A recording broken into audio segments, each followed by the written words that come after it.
I'll be buried in my grave before I become a slave, yeah. That is what I heard them say way back in the day. I'll be buried in my grave before I become a slave, yeah, yeah. But it seems like since that day, yeah, we have sorely changed.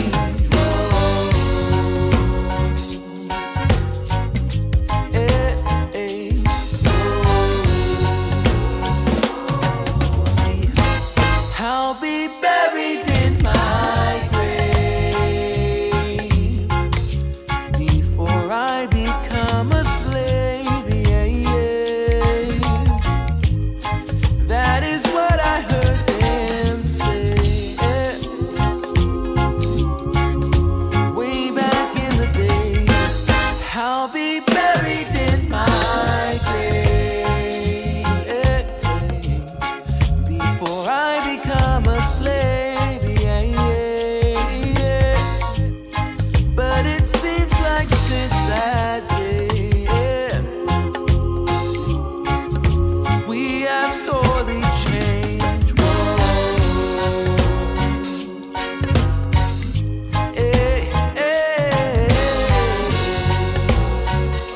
Whoa, oh, oh, oh, oh, oh,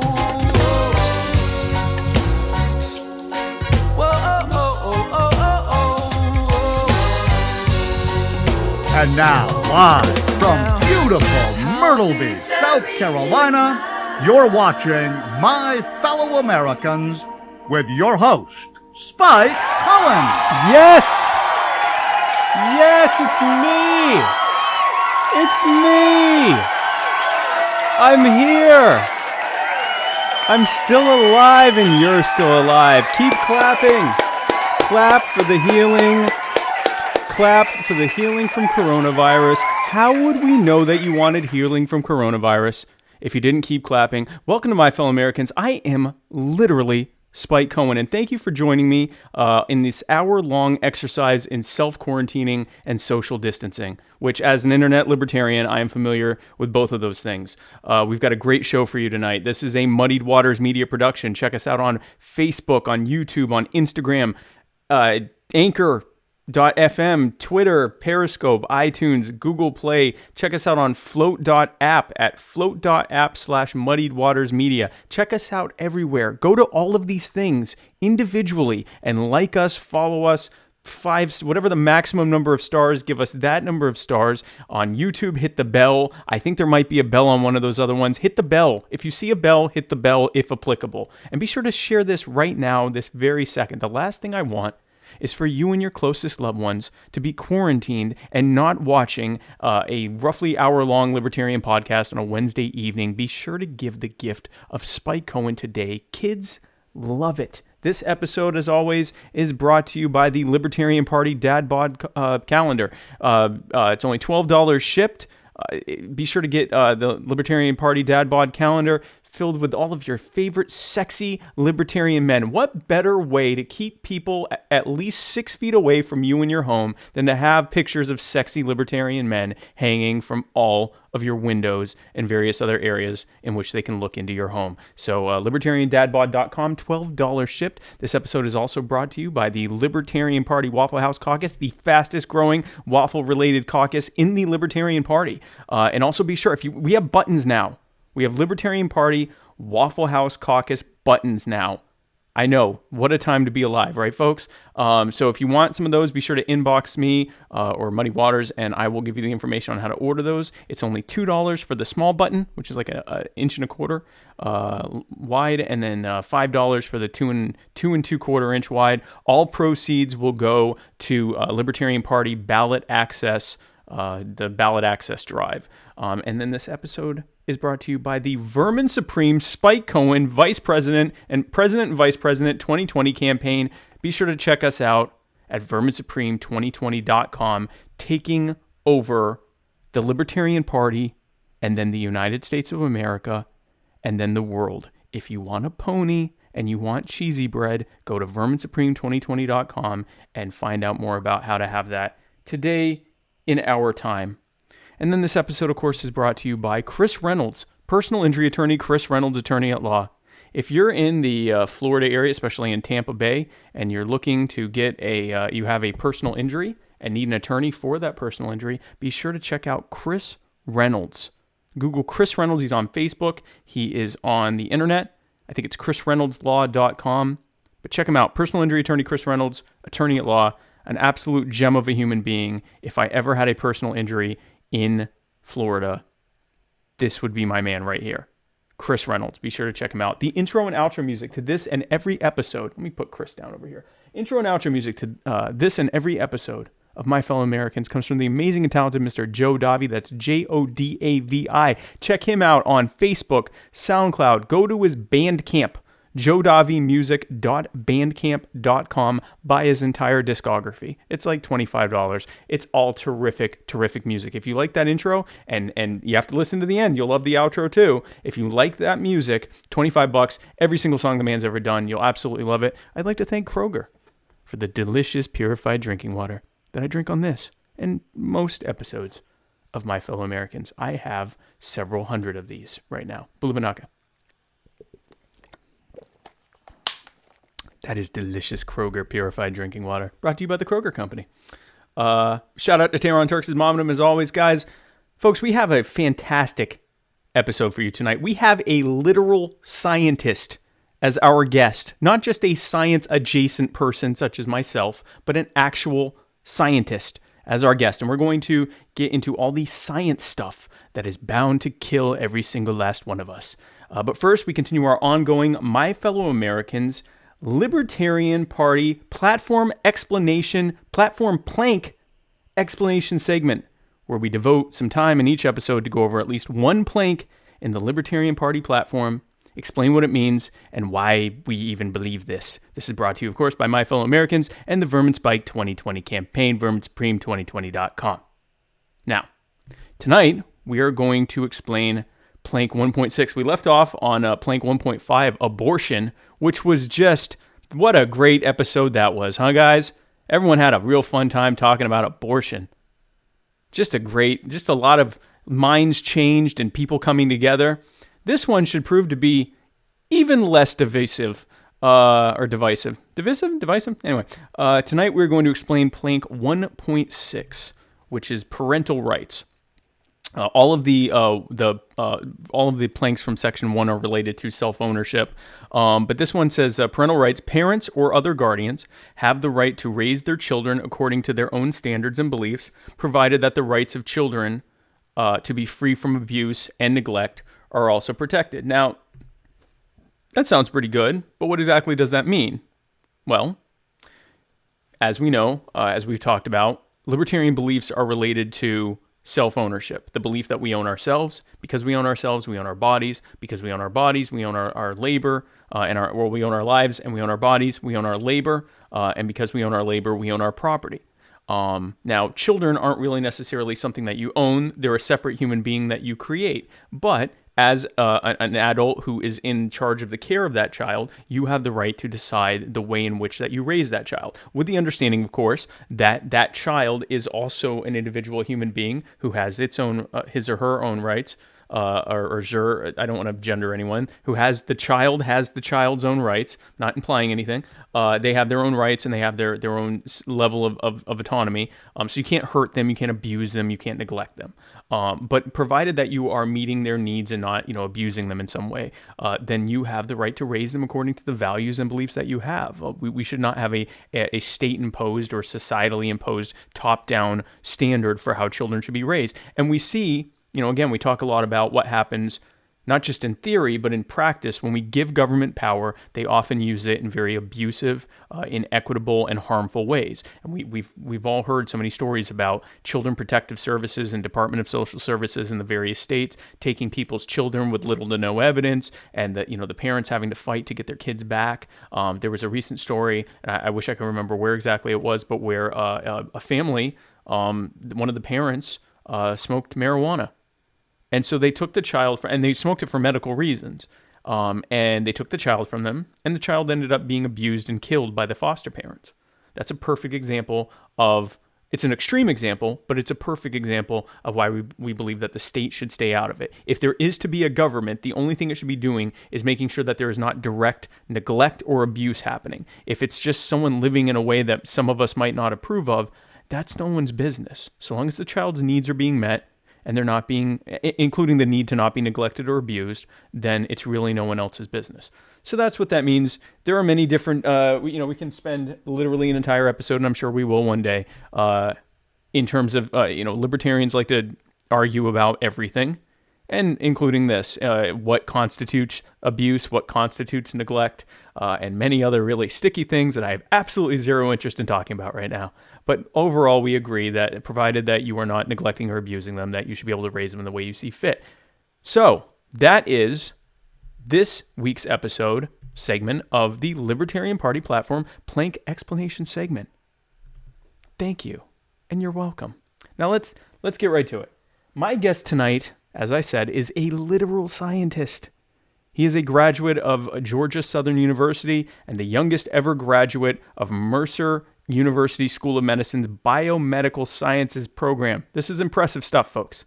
And it's so impressive I'm having difficulty saying it. He did it, and I'm having a hard time just producing it from my mouth. He's published in the European Journal of Pharmacology, Neuroscience, and Behavioral Ecology and Social Biology. He is published in that thing that he's got published. Now, unfortunately, none of these were New York Times bestsellers, so he's not allowed to have his own podcast or be considered important to libertarians. But all the same, we want him on the show because he agreed to come on.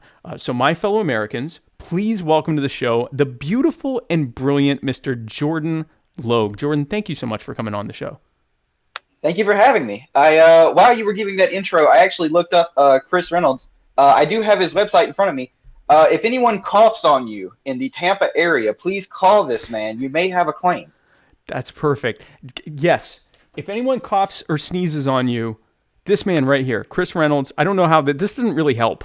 I don't know, this is not a good, just remember, just look for this face. It's Chris Reynolds. If you look him up, personal injury attorney Chris Reynolds. On Facebook, personal injury attorney Chris Reynolds. That's his page. And I believe it's chrisreynoldslaw.com. Is that correct? Yeah. Yeah, okay, thank you. That would be more helpful than this. That would be more helpful than, hey, look for this guy. If you Google Chris Reynolds Law, he comes up first. It's fine. Okay, good, because this is, I don't know what I was, I don't know what this was. Okay, anyway, so Chris Reynolds Law, I am super excited to have you on. This is going to be a great match of wits, and by match of wits, I mean that you are a PhD candidate, and I barely made it out of high school. So I'm looking forward to that. Guys, be sure to comment with your questions and thoughts, and Jordan and I will tell you if you are right or wrong. Now, Jordan, this is your first time on the show. Welcome to the show. Mm-hmm. So a lot of my viewers may not have heard of you. As I said in my intro, you are a scientist. What made you decide to get into that field? And because I am painfully explaining what you actually are, maybe give us a little bit of a breakdown of what that means, because literal scientist is probably not helping people any more than me waving this around for Chris. So tell us about what you're doing. Tell us what you're doing and what got you into that. Okay, so I from a very, very early age, all I ever really wanted to be was a psychiatrist. But the older I got and the closer I got to having to deal with things in medical school, the more it became apparent that it's more important necessarily to go into drug development or treatment development as more than front lines. It doesn't really help you much if you're the person handing out medication if the medication is not adequate to treat whatever's wrong. Right. So I am, and that's not disrespecting to doctors, but there's things that we don't have a cure for, and so let's work on that. Right? So you don't really have the option of troubleshooting that on human patients. So I went into more development of treatment and how I'm specifically a neuroscientist. I'm a neurophysiologist, with some neuropharmacology work thrown in. but I work on how does the brain interact with the rest of the body to create a symptom of XYZ condition. I've Right, done a right, lot of right. work on addiction, depression, anxiety related disorders. So yeah, Cool. That's very cool. So you focus more on like, I guess, like psychotropic type of drugs, or uh, the the publications that I have already out, the one for the Journal of European Pharmacology was on the habit forming activity behind methamphetamine, okay. and specifically if you knock out a part of the brain called the dorsal striatum, and then within the dorsal striatum a subset of cells that's referred to as the patch compartment, uh, whether or not that particular compartment is critical to habit formation or forming of preference. So if you knock out that one particular part, you don't develop a preference for methamphetamine. So we may have a target somewhere down the road of, we're going to treat this specific area for people who are addicted to methamphetamine as a way of breaking the habit. So actually being able to break their whatever is happening physiologically in their brain that makes them even want the meth in the first place, or whatever other drug. Correct. Very, very cool. We already have a comment, very complimentary comment here from Peter Simmons, loving the cleavage J-Lo. So we're getting some fans. Peter is a very, very old friend of mine. I had a feeling. I figured he either hated you or you're good friends. Well, you know. Peter, this show, I don't know if you saw it before, but we often have a lot of where is it? We have a lot of cleavage here. This is a cleavage heavy friendly show that we do here.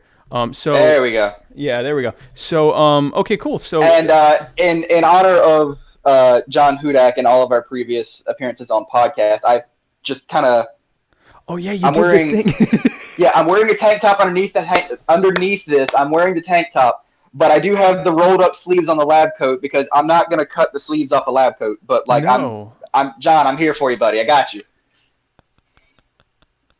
I love that that's his thing. Like, he'll go on a very important, like, almost adversarial podcast and, debate, just showing the guns, just like, what you gonna do? Yeah, that's right.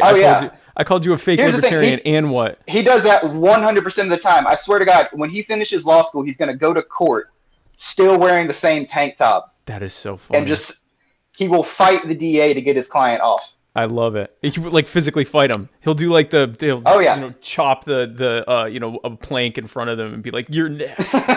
That's funny. So so you got into science. Do you think that your science influenced you becoming a libertarian, or that your libertarianism influenced you becoming a scientist, or some third option that isn't going to make sense to me?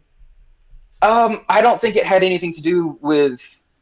The two didn't really have much to do with each other. Okay. I was a scientist before I cared about politics, and really the only reason I cared about politics at all was how it related to things not immediately relevant to science. Right. I don't really think I started paying attention to politics at all until I think it was 10th or 11th grade, when I started taking AP US History and AP US Government. And of all people, Mike Huckabee did a campaign rally in my hometown and brought Chuck Norris to it.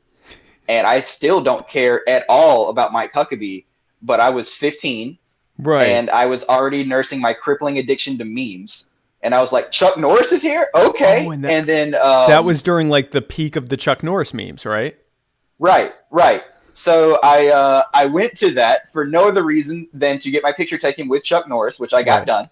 Nice. But while I was at the Mike Huckabee rally, I met a bunch of people from one of the local colleges who were campaigning for Ron Paul, and they gave me a bunch of free books, and I read them, and 12 years later, I'm here. So here we are. The old Chuck Norris to libertarianism pipeline. that we all know. Yeah, the pipeline of one. But you know what? No, you know what? You probably are not the only one to be brought in by Chuck Norris. And then, it's not one of the larger pipelines. I'm sure there's a bit of a bottleneck, but it does exist. If only because of you, there is one, even if it's just an outlier pipeline, it is the one or more people. As many as one people have been brought to libertarianism by Chuck Norris. That is hilarious. Now, speaking of questionable libertarian entries, you are also one of the admins of one of my favorite pages and groups on Facebook, which is Fakertarians. Tell us about why you got into that and what you're doing over there. I just started following the page like everybody else because I thought it was, an interesting page. And it's also, I don't think anybody's been around libertarianism for any period of time without noticing that there's a wide variety of people who call themselves libertarians, but a lot of it has absolutely nothing to do with libertarian. The way I've had to explain it to some friends of mine who aren't libertarians and don't care at all about politics, the way that one of them explained it to me, his name's Taj. If he's probably also watching this. Taj, if you're watching, comment something stupid. The way he explained it to me was that he thought of libertarians as the people who are more conservative than Republicans, but more racist than Republicans, and even regular Republicans wouldn't talk about it. Oh, Lord. And I was like, I don't think that's an accurate description, but I know exactly what you're talking about. Why someone would say that? Yeah. So, I can't be angry at him for saying that, because go to anyone who has ever seen the comment section on any Reason article. Yeah. Or it's bad, right? Yeah. And so the fact that the Libertarian Party took a pretty, hard stance against a lot of the stuff that Obama was doing for the last, decade, brought in a lot of people who directly oppose Obama, so thought that they were libertarians. Yeah. Which that's not it, because you run the gamut from, I don't think that this spending program is sustainable, and I do not support your expansion of drone strikes, to people who thought he was the Antichrist and also a fake Muslim from Kenya with a fake birth certificate, and his wife was actually a van. Like, it's a trans woman. Yeah. Yep. That's the gamut that you run when you say you're a libertarian. Right. And I understand why people would be hesitant to call themselves that.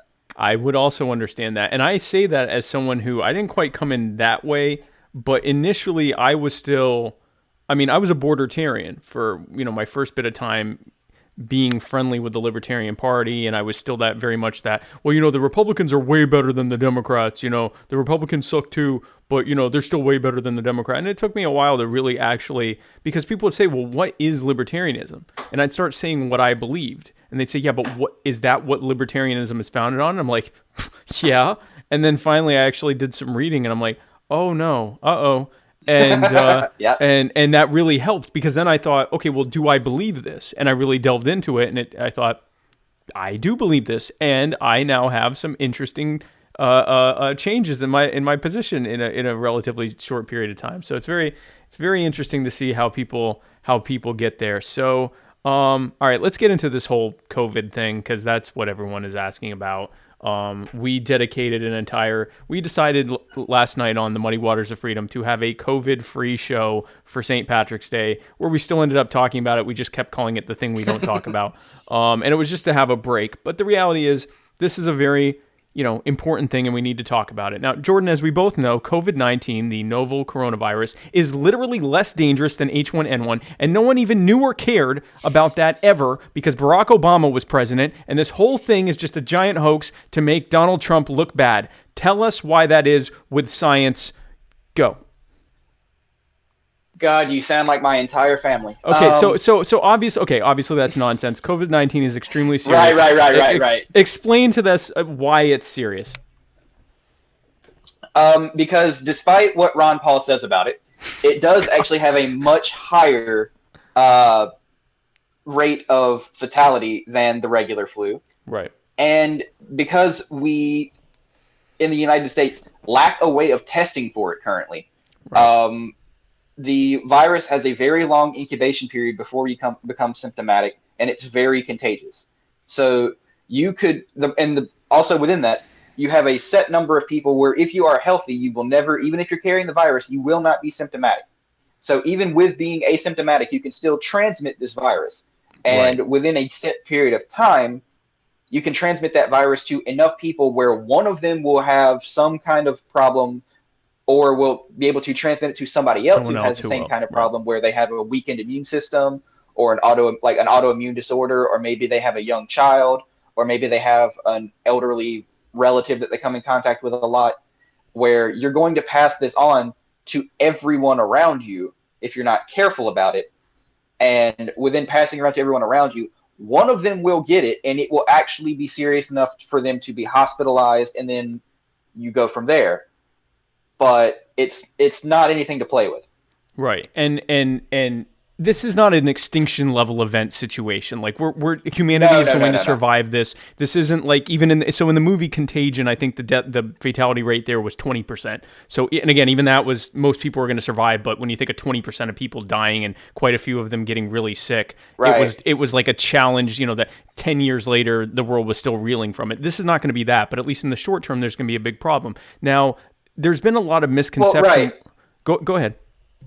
I was gonna say, there's also that when you look at, you say you have this many cases or this many people who are infected, and the fatality rate is, they say, 10 times higher than the flu. Let's just put it at that number. That's Right. still a lot of people, and people are comparing it to, you say that this many people die in a year of car crashes, this many people die in a year of cancer, this many people die in a year of, household accidents, whatever.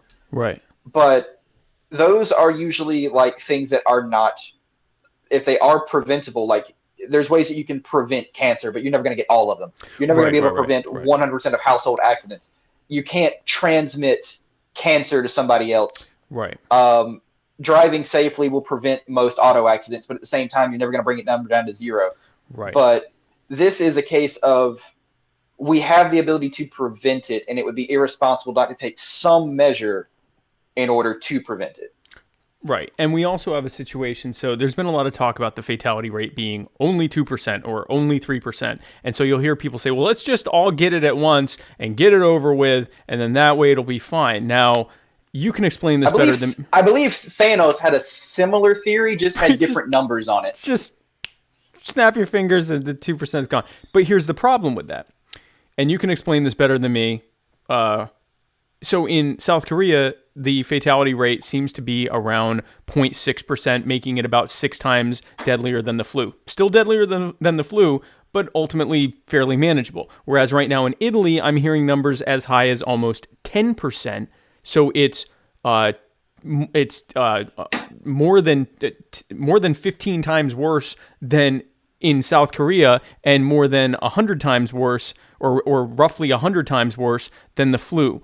Talk to us about why there is such a wide disparity and why it's important how we respond to that.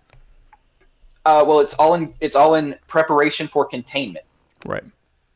If you look at South Korea, they were, I guess, more prepared, they had more ability to test for it. And when you have the ability to test for it, you know who to isolate. The biggest problem with any of these outbreaks, whenever they exist, and we go through this every few years where the media creates a panic about like everybody remembers the bird flu, everybody remembers the swine flu, everybody remembers Ebola, where they talk about this horrible disease that someone's absolutely probably going to die of, but it's under the context of this disease is awful, but they never look at any of the details of the actual contagiousness of the disease. Right. So Ebola is actually very, very difficult to transmit from person to person unless you're actually like a healthcare worker, right, or consuming like Ebola, unless you're a healthcare worker or you're consuming the bodily fluids by accident from like a tainted water supply. But Ebola is not a disease that in the United States would spread rapidly. Right, because of the hygienic sanitation and stuff we have in place, it wouldn't really spread. Yep. Right. But respiratory illnesses spread all the time. Right. It's just usually not one that's serious enough to hurt anyone. but we have something that it's not really comparable to the flu. It's a different kind of virus. It's not like I've seen people everybody goes back to the flu because it's something that makes you feel awful, makes you cough, and is super contagious. Yep. But they're not the same kind of virus. They're not directly comparable in that way, other than the fact that they make you cough. That's about it. Yeah. But the difference between different places having, different effectiveness in their healthcare treatments and in their, fatality rates is just how quickly were they able to contain it, and did they prevent it from getting to the most vulnerable populations fast enough? South Korea did a very good job of containing it so that it did not spread to young children and the elderly. If you look at the breakdown of who in Italy has, if you look at the fatality rates of it, the fatality rates are mostly in older people or people who already had some underlying health condition. Right. And the elderly, the very, very, very young children, and people who have an underlying condition are always like the people that you're trying to keep safe. This is why we are always harping on, please get your flu shots. Don't buy into the anti-vaccine propaganda. We have to keep the vaccination rates up in order to provide herd immunity and contain the spread of the virus or whatever other pathogen. Not all of them are viral, but you get the point. Right. In this case, there was no vaccine, and the places that are doing good or bad at maintaining the fatality rates and keeping them low are the ones who manage to contain the spread quickly. The biggest fear in the United States right now is how long it took the U.S. government or any real, or anyone really, to respond to what this was. Yep. Because we're 3.5 months into a pandemic. We don't even have the ability to test for it in most places. We have no idea what the infection rate is, because how do you tell if you can't test? We don't even have the tests. And a big problem there is, we have a couple of hospital systems in the Myrtle Beach area that are testing, but presumably because they don't have a lot of tests, the pre-screening you have to go through is ridiculous. You have to already be so sick that you require respiratory care in a hospital to get the testing. So, for example, and you more than likely have to tell them that you've been out of the country within the past 30 days, or that someone you've been in contact with has been out of the country. So, which is absurd and asinine considering we have widespread community spread at this point, and they're still asking people in hospital systems, have you been out of the country? It doesn't matter anymore. Right. This isn't a foreign disease anymore. This is a widespread disease. And we're going to get more into the testing thing in a second. But because we're not containing it, true or false, the more people you have in a hospital that have it at any given time, the higher fatality rate is going to be, because there's just so many people needing hospital care that there just isn't enough hospital care for it. I don't think we've hit the point in the United States yet where we're not seeing rationing of beds in hospitals. We're seeing that in Italy, and it's they're already trying to come up with triage plans for what to do with this many elderly people in these hospitals. We're not seeing that in the United States yet. So I don't think that is the immediate worry just yet. Okay. The worry right now is still containment. Who can, if we keep everyone separate for long enough to see who is symptomatic, can we get these tests out so that people can start testing themselves? Can we get everything settled out and just see where is the virus? Can we keep it there and prevent it from going elsewhere? That's the priority right now. The problem is that should have been the priority in January. From day one, yeah, exactly. And it's March. We've had this thing running out in the wild in the United States. The first recorded case that was confirmed in the United States was January 30th. And the case report came out on January 30th. If you look at the amount of time that this thing has had to go out and about in the intervening period of time, it could be everywhere by now. Yeah. Both of us just sitting here talking we could both already have it and just not exhibit symptoms. Or have had it. I have to interrupt you real quick. I got really sick in February at the New Hampshire primaries, like a couple days after I did the New Hampshire primaries, where there were people from all over the world watching the spectacle of the New Hampshire primaries. I got very sick. I got so sick I had to stay an extra couple days at the hotel room because I was not going to be able to get to travel back home.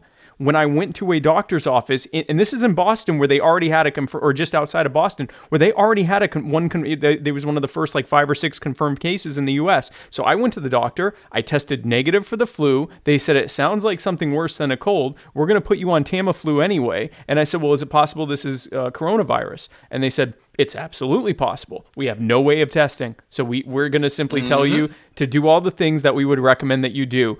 Wear a surgical mask when you're out so you can't spread it so it's harder for you to spread it to others. Stay in your hotel room. Make sure you clean and sanitize everything you've touched, and be very careful for the next couple of weeks. I broke a lot my fever and everything a lot faster, and it might have been something else. But I'm also relatively healthy. So there's a good chance I got it, already have the immunity, and I'm sitting here, in self-quarantine and could probably possibly even be okay to go out, but we have no idea. And it's, but so you actually think that this is still possibly something that's containable and not just mitigating and slowing the spread? You think this is still something that we could actually put a halt to? No. Okay. I think that at this point, it's, like I said, the first case that they confirmed in the U.S. was, a guy who re-entered the U.S. He lives in Washington State. I have his case file in front of me. They blacked out his name. But he returned to the United States from China on January the 15th. He went to, I don't know which airport he came through. I don't know what else he did in that period of time. But he came back from China, was coughing, was not coughing on the plane or while he was traveling. After he got home, he started coughing. He coughed for 2 days and then started running a fever. After running a fever for 3 days, he went to urgent care where they admitted him to the hospital, and they tested him for corona there. They had to come up with tests to give him because they didn't have their own. Right. Even though one exists, the World Health Organization already has one, but that's not allowed here. Well, there are several that exist. Okay. It's just how there are several that exist. It's just whether or not they're cleared for use in the United States. Right. They're not allowed here. Right. Yeah, that's another. We're gonna get into that. We're gonna get into that. Yeah. Yeah, but from the first guy, this is in Washington near the Seattle area. Mm-hmm. That means that if he flew from China, that anybody who was in the same airport as him could have been exposed. Definitely anybody who was on the same plane. Yep. Anybody who, he came in contact when he went to work for the next 3 days. Everybody that was in the hospital waiting room while he was waiting to go in urgent care. Yep. Anybody in that period of time could have gone anywhere else. And then anyone if any of them got infected, anyone that they did any of those things with in that time, which is why this thing doubles every 3 days, because it's not like the easiest thing on earth to spread. It's conceivable that someone that's infected could touch someone, and as long as that person, wash themselves afterwards or whatever, that they don't get it. But the reality is, when you have someone who's, especially if they have any symptoms and they're sniffling, sneezing, whatever, they're around a bunch of people, there's this potential for exponential spread. So anyway, go ahead. Right. Sorry. So that was whichever airport he went through. That would be like, the initial, and this is just the first confirmed case. He might not have even been the first guy. Right. He's just the first one that they showed that he tested positive for it. Right. After they gave him a battery of tests, which is interesting because it showed up positive in they did several different tests on him to see if it would show up. Weird thing is that it would show up in the in just this case. So there's other kinds of tests they can do. But they were doing blood, throat swab, nasal. They took stool samples, urine samples. They were testing everything that they could get from the guy to see what showed up. Right. It did not show up in the blood test that they gave him, which is interesting. But it did show up in the nasal swab. So that's that's just kind of indicative that if they don't have the specific tests that you're needed to look for here, the blood test might not work. There could be a lot of false negatives happening. Right. And even if, even if it's coming back positive, if you look at the NBA players who have tested positive for it, only one of the players in the NBA who tested positive for it was symptomatic, and he just felt tired. But Kevin Durant had it and felt fine. Yeah. Apparently, Tom Hanks and Idris Elba have it, and they didn't feel sick. So it's not about the healthy people, though. It's about preventing somebody who is sick with something else from getting it, which is why we're all doing this. Right, exactly. And so real quick question before I go into the testing thing. What do we know for certain? So, when this first came out and I looked up, incubation periods, and they're like, well, other coronaviruses have an incubation period of up to 14 days, so we're assuming that this is the same. And other things last this long, other coronaviruses last this long on certain surfaces. Do we know for certain, for example, how long COVID-19 specifically lives on different types of surfaces, exactly how long the incubation period is, whether high heats can kill it, things like that? Or are we still flying blind and comparing it to like SARS and stuff like that? We do know enough about it to say that disinfectants will kill it. High heat will kill it. Okay. As far as whether or not antivirals will slow down the progression of symptoms, I'm not sure. Right. Like I said, I'm a neurophysiologist. I'm not a virologist. I'm not an immunologist. I took regular intro level classes on them, but that's right. We do know that compared to the other viruses that are comparable with coronaviruses, it does have, some people have said as low as 14 days incubation. Some people have documented, I believe it's high as 35. You're now realizing what kind of mess we're in, right? You're telling people oh, you came back from, at this point, anywhere, and you're not feeling well, you have to stay in your house for 35 days and assume that you have. But those are kind of outliers, right? My understanding is that the average, maybe one out of 1,000 is going to be outside of that 14 days, but that it is possible. Oh, it's possible, but the thing is that we're so far behind the curve on this right now, because we waited so long to do anything about it, that we're now looking at, for example, right now, Florida public schools were on spring break. They sent out the email a few weeks ago that following spring break, if you leave whatever campus you're on, you cannot come back to that campus for 14 days. So if you leave for spring break, you cannot come back to school for 14 days. Following that 14-day period, you can come back if you've shown no symptoms whatsoever. Which means nothing. And then when they changed that to be, we're not having classes anymore this semester. Right. You can come back in the summer, but everything else is going to be online. And that seems a bit much, but if we don't have testing kits and we don't have any way of saying who has it is asymptomatic or who has it and is contagious or who doesn't have it or whatever. Right. But we're looking at the real possibility that this virus, which was highly contagious, was allowed basically 6 weeks with no public response to it. It could already be everywhere. I assume it is. Yeah. Yeah. We're at the point now where okay, we're in quarantine, but we have no way of knowing whether or not you're sitting in quarantine with other people who are carrying the virus. Right. Yeah. For the lack of testing kits is the most egregious error that we could have made here. And until a week ago, the people who were, in charge of the federal government were saying this was a hoax. And there's still people saying it's a hoax. There's still people saying it's a hoax. Yeah. There are still people saying it's a hoax. Question. So we're not doing testing. Clearly there are more than the, 7,000, 8,000, whatever it's up to now. How many orders of, because I'll ask people, how many more do you think haven't? They're like, well, maybe it could be 15,000. How many orders of magnitude higher do you think the number of actual cases is to the confirmed cases? Oh man. Well, here's the thing: the limiting factor of the confirmed cases is not being determined by the actual infection rate. Right. We have the rate limiting factor there is the number of testing kits that we have available.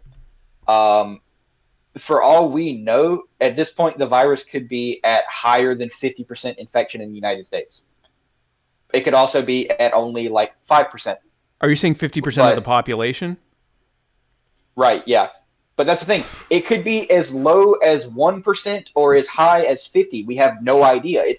We can't really even speculate on it because from the limited data that we have, which is coming from a limited number of available tests. Yeah. We have how many people have been tested and we have how many people came back positive.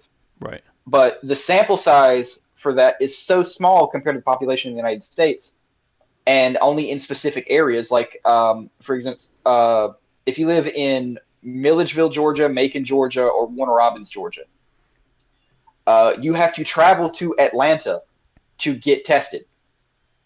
So officially, there's only like 4 confirmed cases in the state of Georgia outside the city of Atlanta. That doesn't mean there are none there. Yeah. It just means that we haven't been able to find them because we don't have the ability to test for them.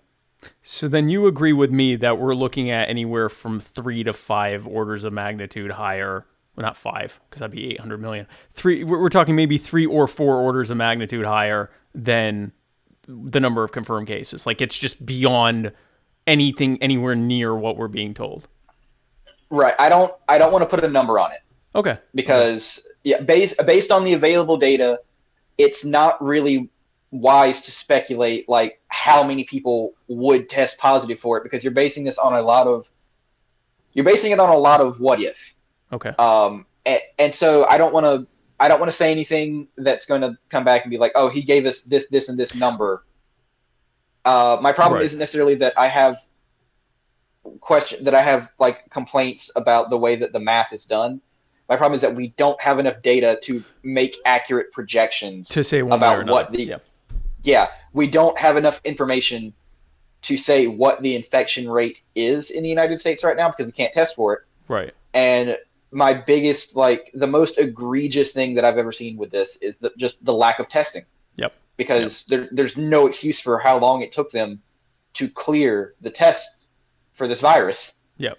So let's get into that because I'm not a scientist and can make whatever off the wall hyperbolic statements I want. I personally think we're looking at least 1 million people that have it in the U.S. and I think that's a low number. I think we have zero concept of just how many people have it. When the Ohio Department of Health said that they're going based on the assumption that there were 100,000 people just in Ohio that had it, and that was like a week ago, and that it was doubling every 3 days, that to me said that we're just not even in the the realm of reality when we're looking at what our confirmed numbers are, what our actual numbers are compared to confirmed. Anyway, so let's talk about the testing. As per usual, the government has utterly failed to protect us, and I have featured a story about a woman, a doctor, on both the Muddy Waters media and Vermin Spike social media about a doctor by the name of Helen Chu, who was at the University of Washington, who I consider to be an absolute hero who ultimately will be responsible for saving the lives of countless people. Jordan, tell us about Dr. Chu and exactly what she did. Okay, so Dr. Chu, the short version of this story, and I don't want to, because it's already been posted, I don't want to just like read this article to your fan base. But basically, she was testing people for the coronavirus in the middle of doing another study, which was on the flu in the Seattle area. And even though she was not given clearance or permission to run tests for the coronavirus, she thought it would be egregious if we just didn't test for it. So she tested for it anyway and actually found cases of coronavirus in Washington and contained them. So there's been a lot of back and forth complaints about the FDA and the CDC and just a bunch of different government agencies that have just absolutely refused to deal with this in a timely manner. Right. To the point where the quote that I liked so much from from Alex Greninger from University of Washington was that the virus is moving the virus is faster than the FDA, to the point that the agency was requiring him to submit materials in order to like apply for testing. They were making him submit it through the mail and email because they needed 2 forms of it, and they would not proceed without the physical copy that was sent to them through the mail. So our response to pandemic outbreaks that could and already kind of has destabilized the entire economy but could potentially kill thousands of people was stalled because someone had to send something through regular mail because email of a PDF was not good enough for a government agency. And everyone who knew, keep in mind, like the people at CDC know at least as well as Jordan and I know, probably even better, what we're facing. Oh, absolutely. And yet, yeah, the CDC and the NIH absolutely know what's coming.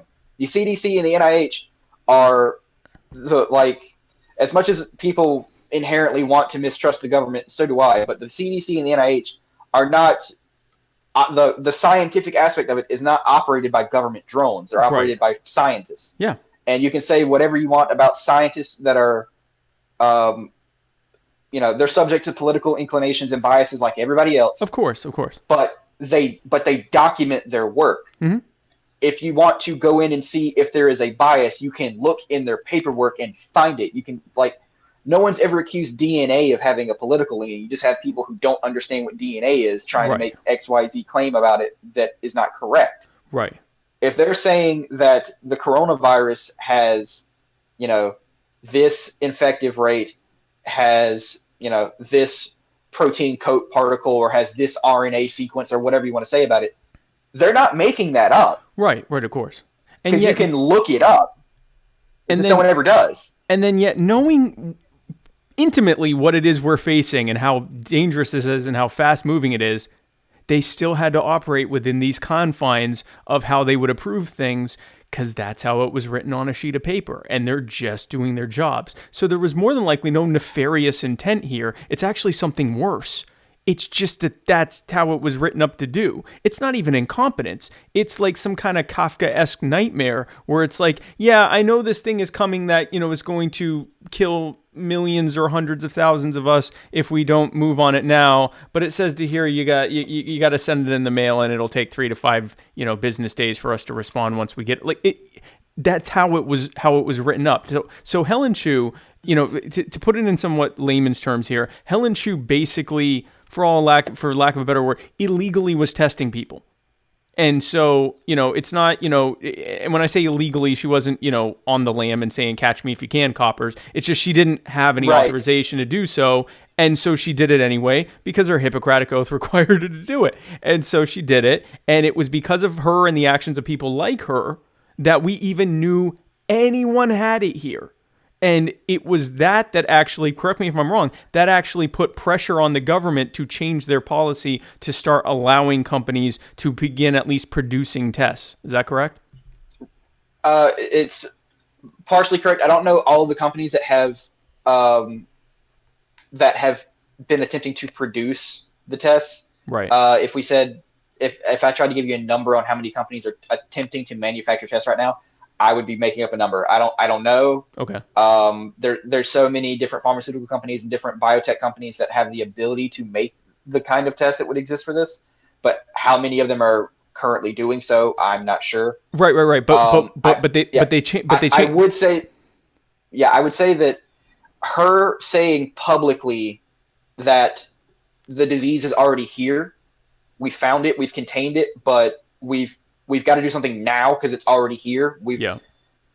There's the point of the easiest way to prevent disaster is to keep Pandora's box closed. And she's just the first person who pointed out, well, it's open. What do we do? Right. And it's one of those where there's obviously reason why you would want pharmaceutical companies and biotech companies and whoever else is making their tests or new drugs or whatever they're making to have it tested and verified before you release it to the public. Right, right, But we should have been doing these kind of things years ago, right. and we didn't. Or at least months ago once it was out there, or at least allowing these other confirmed tests from other countries to come in. So, but what did change policy-wise was that from what I read, the CDC went from requiring that you get their authorization before you start testing to that you had to submit. Once you started testing, you had to submit within 15 or 30 days, but you could already begin testing or something like that. So there was some policy change that now allowed for there to be testing. One of our commenters actually asked for some clarification. She said, we are still under 100 confirmed cases. I think she means deaths. But she said, and the actions being taken are not no, that was the wrong one.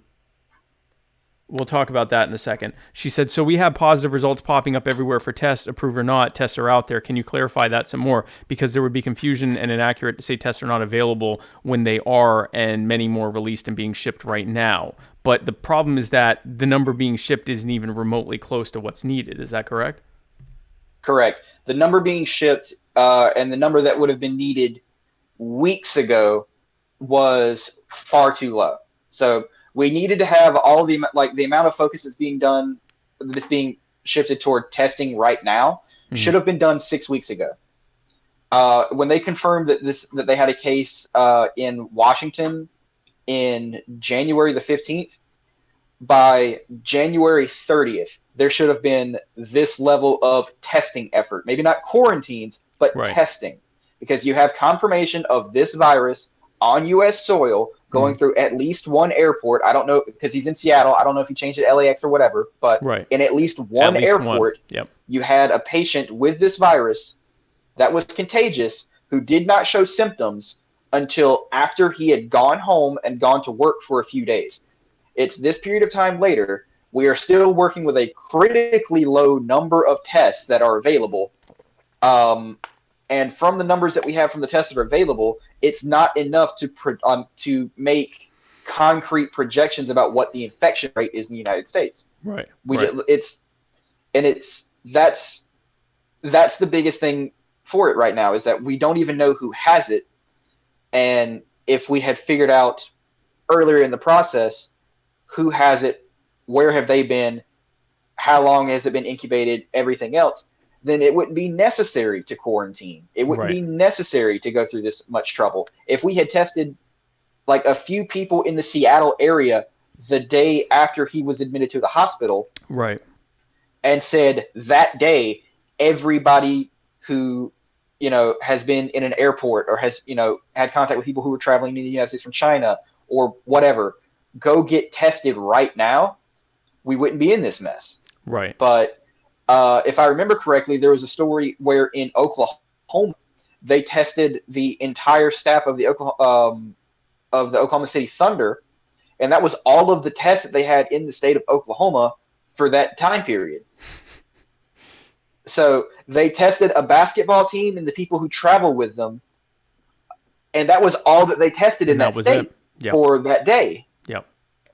And I mean, I'm not mad at like whoever's, on that team for getting tested, but like, why did we only have 50 tests? It's not who got of more than 1 million people. It's not who got tested. It's why were there that few in the first place. And then another question from the same person, which this is a misconception that we need to clear up.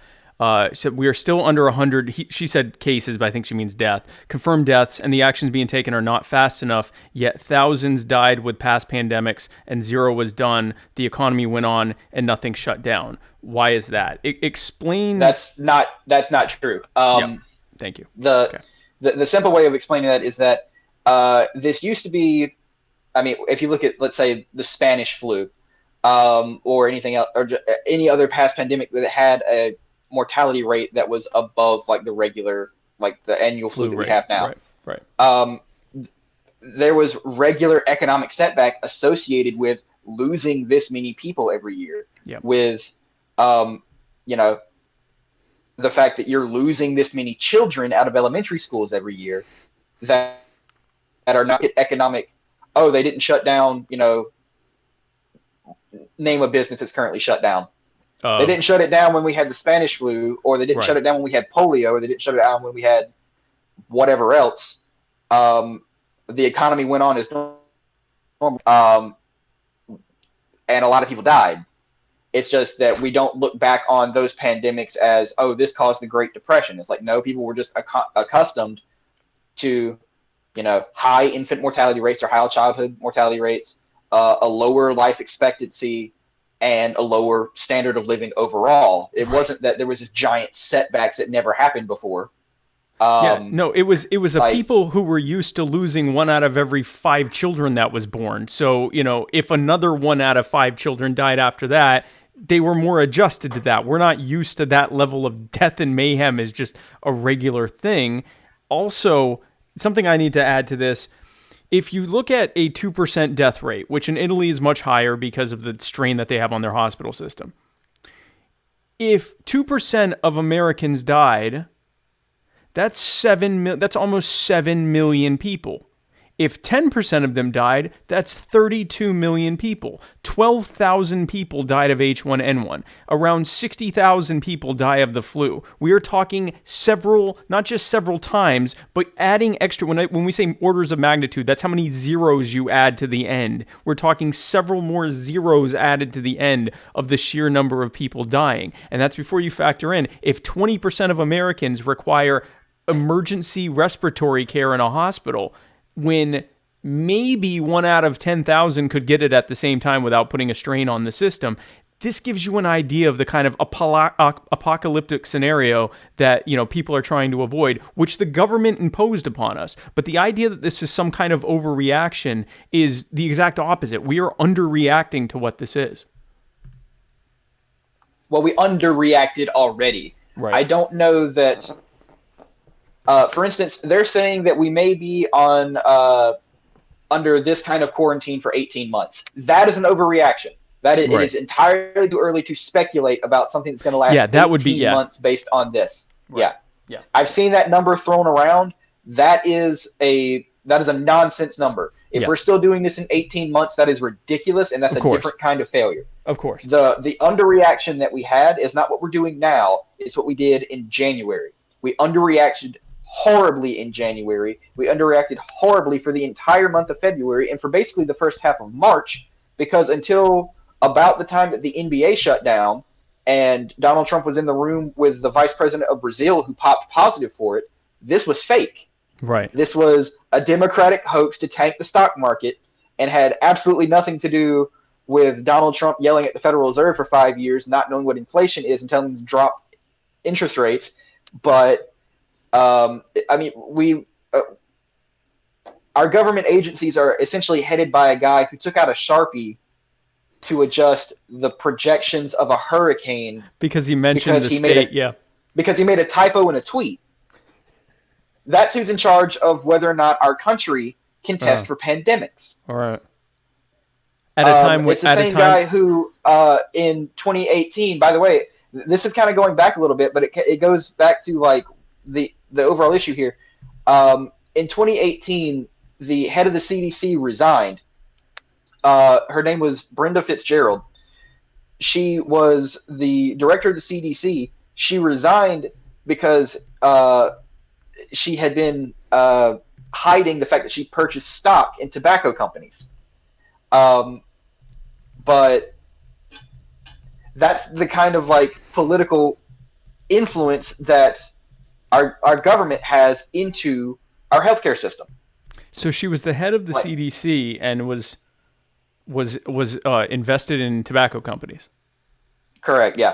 So that's a little bit of that's a little bit of double dealing there. Yeah. That was the Department of Health and Human Services let that happen. Like that was something that they just accepted, and it wasn't until it leaked to the media that she owned stock in tobacco companies that she resigned.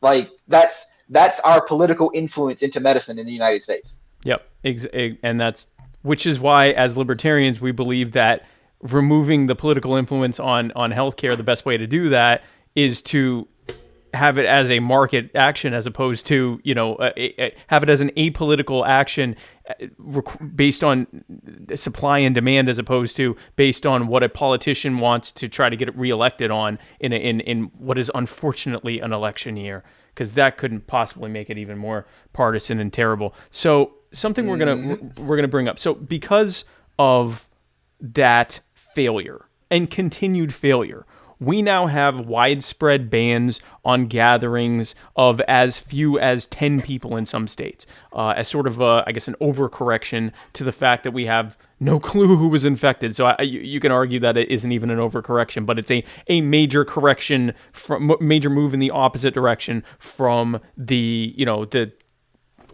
knows who has it. So we're simply just assuming everyone has it. I would say it's far too early to say that it's an overcorrection. But it's a sea change. Don't know who has it, right? But it is absolutely something that we could have avoided if we had acted appropriately at an earlier stage, but we didn't. Right. So I don't want to say that what we're doing now is an overreaction, because it's too early to say whether or not it's an overreaction. Right. Because if you look at the information being released and you look at what the people who make these decisions are actually doing themselves, there's a reason that I'm the only person in this building right now. The faculty's at home. Yep. I'm here because if you have experiments that work on animals, you have to check in on them. But the majority of people who work for medical schools, non-essential hospital personnel, the people who work for research companies, biotech companies, whatever, if you can work from home, they're doing it too. Right, exactly. So there's some debate. There's not really much debate that self-quarantining and social distancing really flatten this thing and help to contain it or at least mitigate it. There is some debate as to whether the bans on gatherings and things like that, how effective those are. I saw a model where they showed that the travel bans that were put in place within China weren't actually that effective because it caused people to panic and get out of places and travel even more than they would have. So it's arguable whether that works or not. With that being said, I tend to think that people would be a lot better off if we would just simply realize what we're facing and make smart choices regardless of what government's telling us. If they're telling us to do this and it happens to be a good idea, then we do it because it was a good idea. If government says do this and it's not a good idea, then we don't do it. If government says you don't have to do this, but we find out it's a good idea, do it. Do it because it's a good idea. Don't worry about what government's saying. Now, something that Stephen Biggs, one of our viewers brought up is, he gets the benefits of quarantine, but he's curious, of our thoughts on the economic impact of this, this reality that we're telling people to stay away from each other and not work during a time that the Fed is cutting reserve requirements to zero, so banks don't have to have any money in the bank right at a time when people are having to dip into whatever money they might have in the bank to pay their bills and pay for basic goods and services. That is going to lead to a run on the banks. This just kind of underscores yet another reason over and above just avoiding deaths why we need to try to contain this by testing for it the moment we know it's here. Right. It's really, really hard to talk about the mitigating factors of how do you avoid the disaster when you've already lit the fuse. You're just the fuse is between 14 and 30 days long. We don't even know what the effect is going to be yet. And we won't know for a while. We're riding this one out because the way to avoid this was to never be in this situation. Exactly. And we're not getting out of it. We're riding this out. There's no way out of it now. No way around it. The best thing that we can do right now is to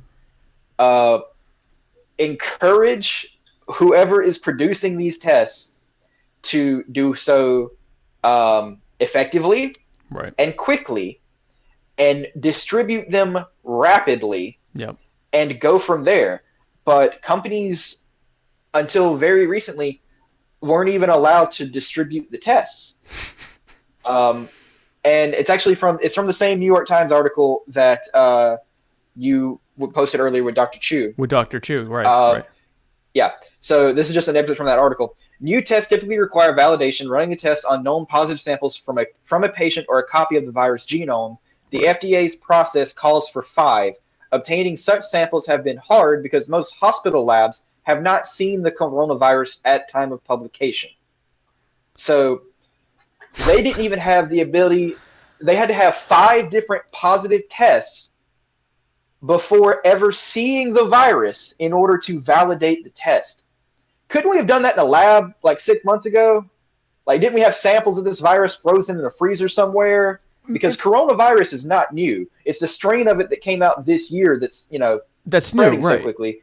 But this is not. We could have tested for this in a lab and had these tests out and about with plenty of time to go. I know that there's thousands of viruses out there that haven't been exposed to humanity yet. So there's legitimate reasons why these tests may not exist, and that's fine. But once you know, as they knew in January, that this existed, you have to go that day. Your job starts right then. You have to move on this. And in February, it was fake. In early March, it was fake. Yeah. Until the NBA shut down.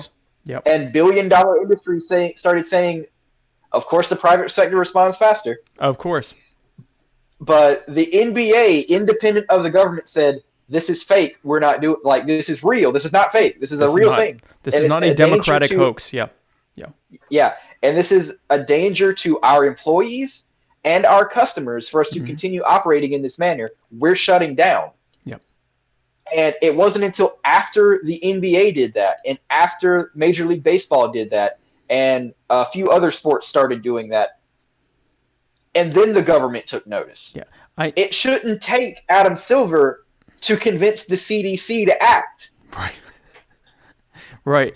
So for my Trump supporting followers out there, first of all, thanks all three for of them. No, I actually quite a few. I have a very large Trump supporting contingent. My viewing. I'm not sure what pipeline I'm creating here, but it's a scary one because I have viewers across the political spectrum and I love all of them. I need you guys to consider the possibility that the reason that Italy and South Korea and China and Iran and the U.S. and Canada and an increasing number of countries are dealing with a healthcare crisis and seeing their hospitals fill up with sick and dying people that they don't have enough resources to treat. I need you to consider the possibility that that isn't happening as some kind of scam to make Donald Trump look bad prior to the election. Like, I would like you to consider that possibility that this has nothing to do with whether or not Donald Trump gets reelected in November. That this is maybe a thing that's actually happening to people. I lovingly encourage that. So yeah, the Iranian sanctions are really helping out with their ability to treat a pandemic. Really, by the way, that's really, yeah. I mean, that's definitely not cruel and unusual or just intentionally kicking somebody while they're down because you don't like them. Yep, exactly. No, shout out to Yemen though. Yeah, shout out to Yemen. Yeah, Yemen's getting all the materials they need. They're just exploding. So anyway, of course we're still not doing widespread testing. So as we know, I'm going to make a lot of fans on this show. By the way, this show's usually a lot more funny than this. Usually more humorous show, but this is not a humorous subject. You called me in to talk about a pandemic. We could have talked about other really upbeat things. Why aren't you making the pandemic? Why aren't you making the pandemic funnier, Jordan? Come on. So as we know, there is a fairly sizable group in the U.S., many of them in libertarian circles, but really across the spectrum, who say that they are prepared for everything from economic collapse to nuclear war to a foreign invasion to the boogaloo. To that thing that happened in Revolution where the power stopped working forever and everything in between. They are ready for anything that happens. Many of these people are currently having an extremely difficult time with the fact that they can't attend football games temporarily. Do you have any thoughts on that phenomenon? As someone who lives in a hurricane zone, and I know that you do too because you live in Myrtle Beach, right? Oh, yeah. as someone who lives in a hurricane zone, on a regular basis, I am prepared just because they tell everybody who lives in hurricane zones, have a set amount of supplies that will last you for about a month if you Yep. lose water, Mhm. if you lose power, and if you lose the ability to leave your home. Like if something happens to your car, you just can't go anywhere. Which The happens. number of people, the number of people who were not prepared apparently to leave their own bathrooms horrifies me on like a visceral level. It's disturbing for me to see like not even anything that has like happened yet, but people bought stores out of essential supplies because they didn't apparently have it. one, they didn't have them, They didn't have it. and two, they thought that this is the thing that you hoard. Nobody like I know it's anecdotal data, but whatever. My local Publix, the canned food aisle is fine. Not here. The water bottle and toilet paper aisles are empty. People do not know how to prepare for a disaster At all. because and it would be different if like dysentery was the outbreak. But Right. what? Of Yeah. all the things that you're going to decide that you're going to stock up on, why is toilet paper the thing? A household of 3 people uses 50 rolls of toilet paper in 2 months. Some of y'all have a lot of toilet paper. I don't know what you think's going to be coming out when you run out of food, because like it's like rice and canned foods. Imagine a scenario, and you're right, Jordan. A lot of people right now are not used to the idea of a semi-apocalyptic event that could affect them for weeks like we are. Imagine a scenario. But I live in Florida. We have power outages that last for weeks at a time sometimes, Right. along with 300 mile per hour winds or whatever it was that hit us last year. Right. And nobody other than the people who like get hit in that initial, the brunt of the storm. You don't hear about people, dying of exposure in the months following a hurricane. Right. Because people are prepared for it. Right. How do people nationwide not know, hey, buy food that's not going to go bad if we leave the house? Buy food that's not going to go bad if the power plant shuts down for a period of a few weeks because there's an outbreak there and they have to sanitize it or something. Like I don't think we're going to end up in a Stone Age situation where we don't have power or water for months at a time or anything like that. But we could have brownouts, we could have blackouts, we could have temporary situations where there is no power, where whatever you got, all the friggin' hot dogs you went out and bought and stacked in the fridge aren't going to be good after a couple days because or a few days if you keep the fridge closed, which you probably won't. You'll probably be panicking all the time. That the possibility that you're gonna have to be living on like canned goods and a propane heater or propane cooker and like ways to cook your food without power. That's in a sustainable way, not just camping once, but like eating that way for weeks maybe or at least days. I was shocked by just the sheer number of people who apparently didn't have any soap. Like. What have you, like, the way I've saw people, what do you mean I have to wash my hands 5 times a day? And I'm like, you haven't been washing your hands 5 times a day? Like, it's just. Right. How many times, first of all, it disturbs me when those two things were together. One, that people apparently need this much toilet paper. Right. And this is a necessary thing. And also that they don't need that much soap. Like, what is your life like that you have this much toilet paper and don't wash your hands? What are you doing? What are you doing? It's at this point, I'm just surprised that we haven't all died of hepatitis before now, because apparently people don't know how indoor plumbing works. It's crazy. Adam Karabachi says no need to go crazy over a water stock. Get a water filter. That's true in ideal situations, Right. Adams. But we here, me and Jordan. I don't know where you live, Adam, but we often, sometimes once a year, deal with the situations in which we either don't have water because everything is off, the grid is off, or because of flooding. Now that's not going to affect us in this situation necessarily, but because of flooding, the water is no good. You can't have it. The water table's risen to the point where it's infected. So no, you kind of do need at least some bottled water. In this case, right. That's less likely, obviously. Yeah, I'm less likely. It's less likely in this situation that we're gonna have like massive blackouts or right. A loss of water quality or whatever. Yeah. I can say that I have family that works for the power company, and they work for Georgia Power. where they're sending people out to like restore power lines that like just on regular occasions a tree will fall down over a power Right. line and it will take Yeah. out power for like a neighborhood. They're sending 2-man crews to repair it because they don't want more than 5 people together at a time. Right. So it's more like slowdowns of it's- stuff. Like if you lose your power, Yeah. you might, instead of not having it for a few hours, it might be 2-3 days that you don't have it. But it's not like this Well, right. widespread. Yeah. Yeah, in this case, it's like a few hours, but it's a few hours instead of like, we'll have it back on in 15 minutes. It's Right. okay. Right. We'll have it, back on quickly, but we're gonna have it back on quickly with a 2 or 3-man crew instead of a 5 or 6-man crew or whatever they Right. normally run because they're Right. just trying to keep their numbers low. Right. And so that's just the number of people who claim that they're prepared for everything who immediately either didn't react or completely lost their minds when this happened. I don't have any faith in our survival abilities if something bad kicks off in a hurry. Yeah. It might be our saving grace that this has a long incubation period. Because God help us if all of us hit it once. If we all just got sick immediately, then it would be like, yeah, no, that's a good point. So it kind of spares us from our own human nature that it might even be 30 days that it takes for some of us to get it, and most of us aren't even gonna, even though it means it's gonna spread way more. The idea of like even 10% of us just really getting sick real quickly might scare the crap out of everyone even more. It's a frightening thing, man. Like, I mean, I have people who straight up are like, they're ready for freaking nuclear winter, but man, what do you mean I can't go to the bar? And it's like, guys, like, right. Look, Oh, what did you think the bar was going to be open during nuclear winter? Yeah, like, did you think that, the NFL's still going to be gone? Like, I don't care how good the Braves are. If the bombs drop, the Braves aren't playing.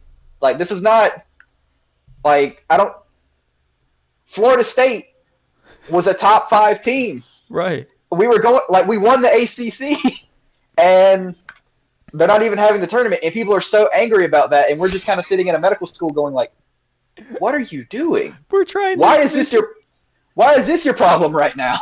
Oh, and what really made him mad, so I've been telling people, listen, we want you to not die, and here are the things we'd like you to do. I made the mistake of telling people that, maybe your kids and pets aren't thrilled to have you home all day either. They got even more angry about that than about the dying thing. Like, how dare you assert that my pets don't want me around them all the time? My pets don't need personal space. Anyway, so I want to talk about, we do currently have some drugs. There are currently some drugs for HIV and I believe Ebola that there's been some anecdotal evidence that seems to have some promise in treating COVID-19. You just said there was just something that came up to be using something. Right. Okay. So one of the earlier announcements today, and granted, I don't want to there's so much information coming out about this every day that I don't want to give any solid numbers or any solid this is the new development, and then we find out tomorrow that it is not true. But I can say that about an hour before we went on, and then earlier today, there were announcements from, I believe, the World Health Organization about which drugs you can use to treat the symptoms of COVID-19. Okay. The original statements were that for whatever reason, anti-inflammatory drugs such as ibuprofen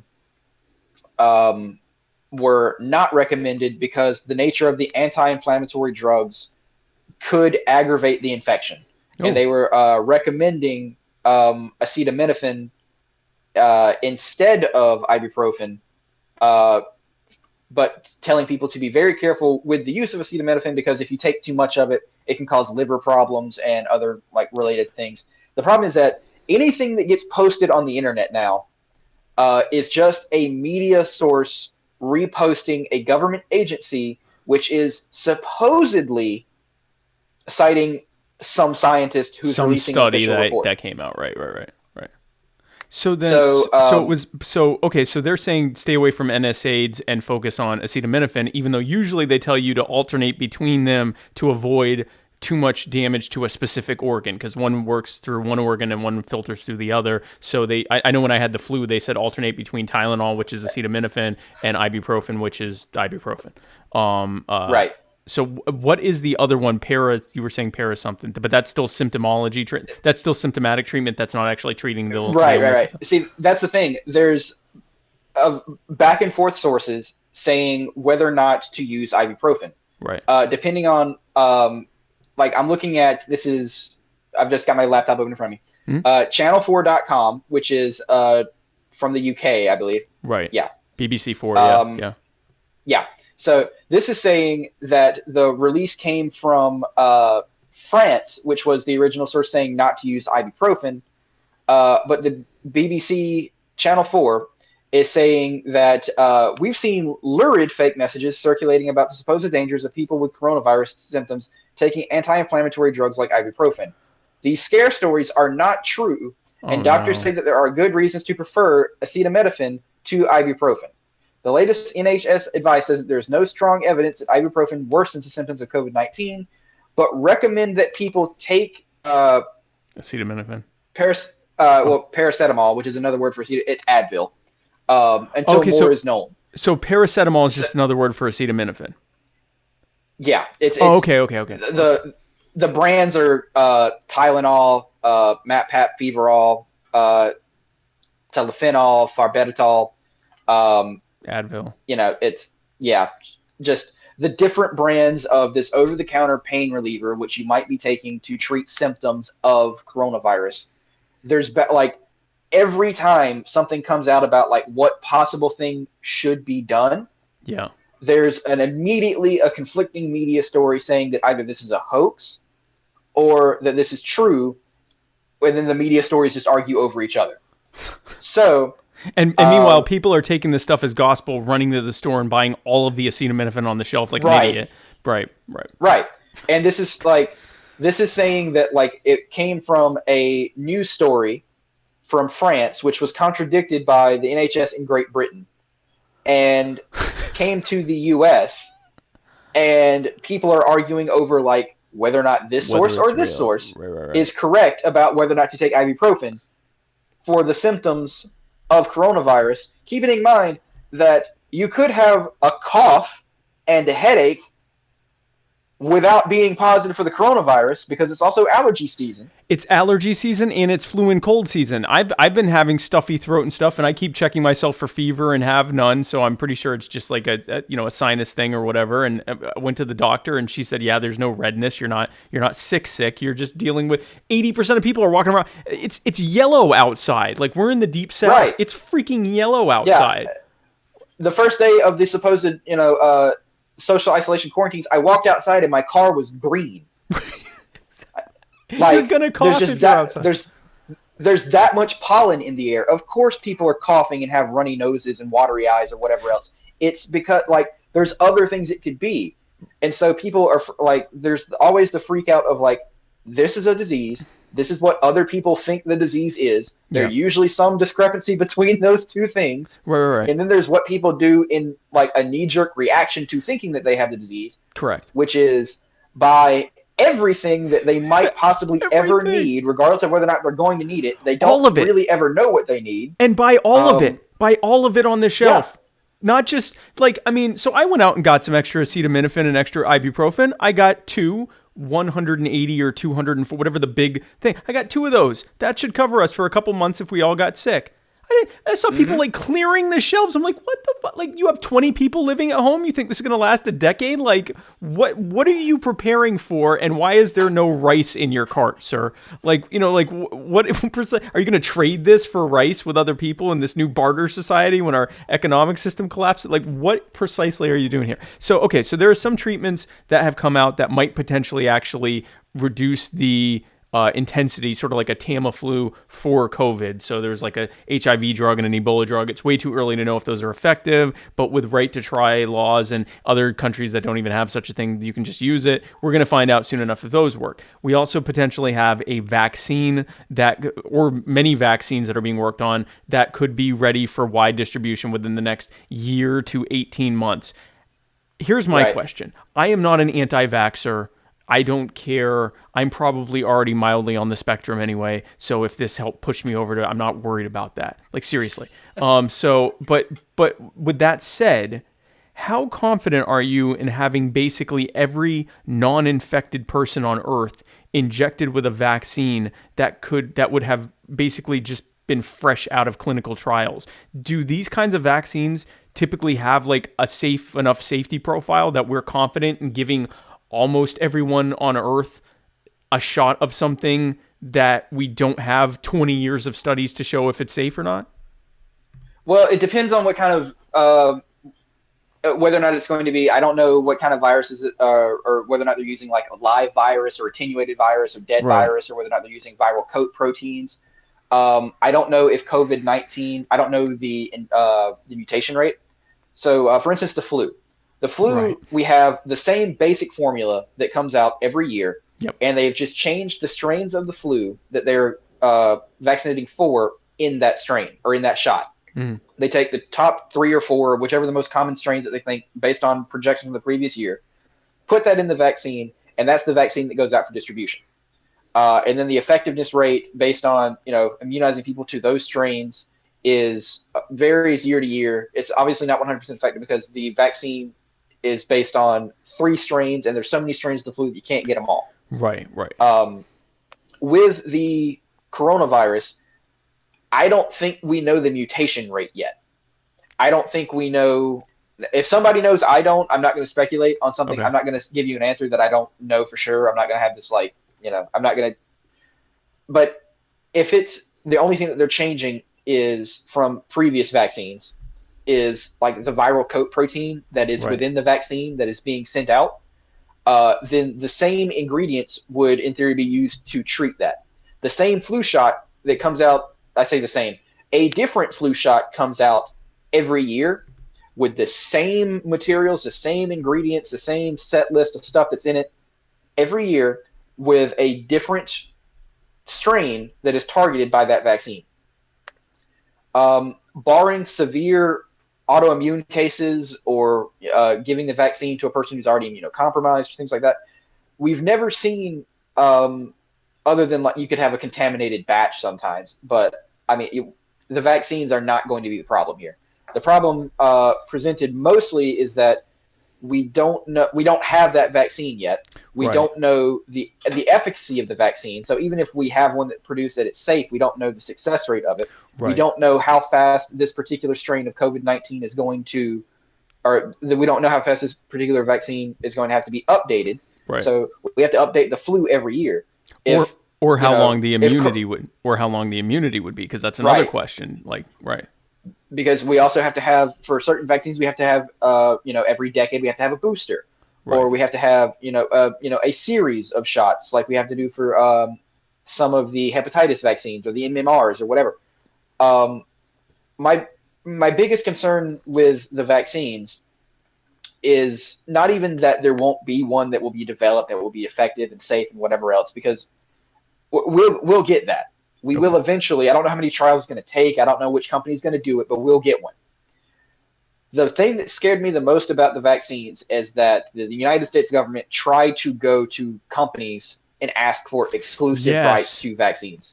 That horrifies me on every level. And if that doesn't scare you, it should, because that means that you have not ever paid attention to what the United States government does when they're the only person in the world that owns something and then tries to charge for use of it. Yeah, what is the functional purpose that they then charge other countries for it, or that they deny it to countries that politically they don't like? I mean, we're already doing that to Iran. That's what I'm saying. Is this truly just to like make sure everyone in Iran dies because screw them? I mean, is that like what this is about? I think because it was from a German company, Yeah. that reported this to the government within Germany, that representatives in the United States government said that they were trying to buy exclusive rights to the vaccine, Right. so that it would be used only within the United States. Why? And of course, well, 2 things. One, that's incredibly, incredibly stupid to ask of a German research company. Why? Like, hey, I know that you're making this thing that prevents this horrible disease. Can I give you money and you're not allowed to give it to your kids? Just asking for a friend. Just whatever. It's bad enough to but ask an 2, American company that, but yeah, it's like you can't give this to your kids or your friends or neighbors, just us. Right. So that's a problem.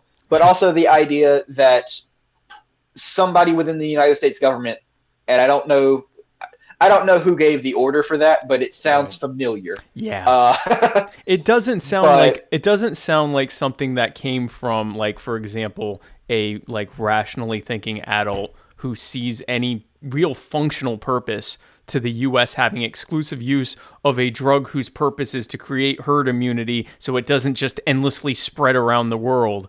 That sounds like the actions of, I don't know, a man-child who doesn't really think through their actions in any real way, but just wants it for me because I'm the best.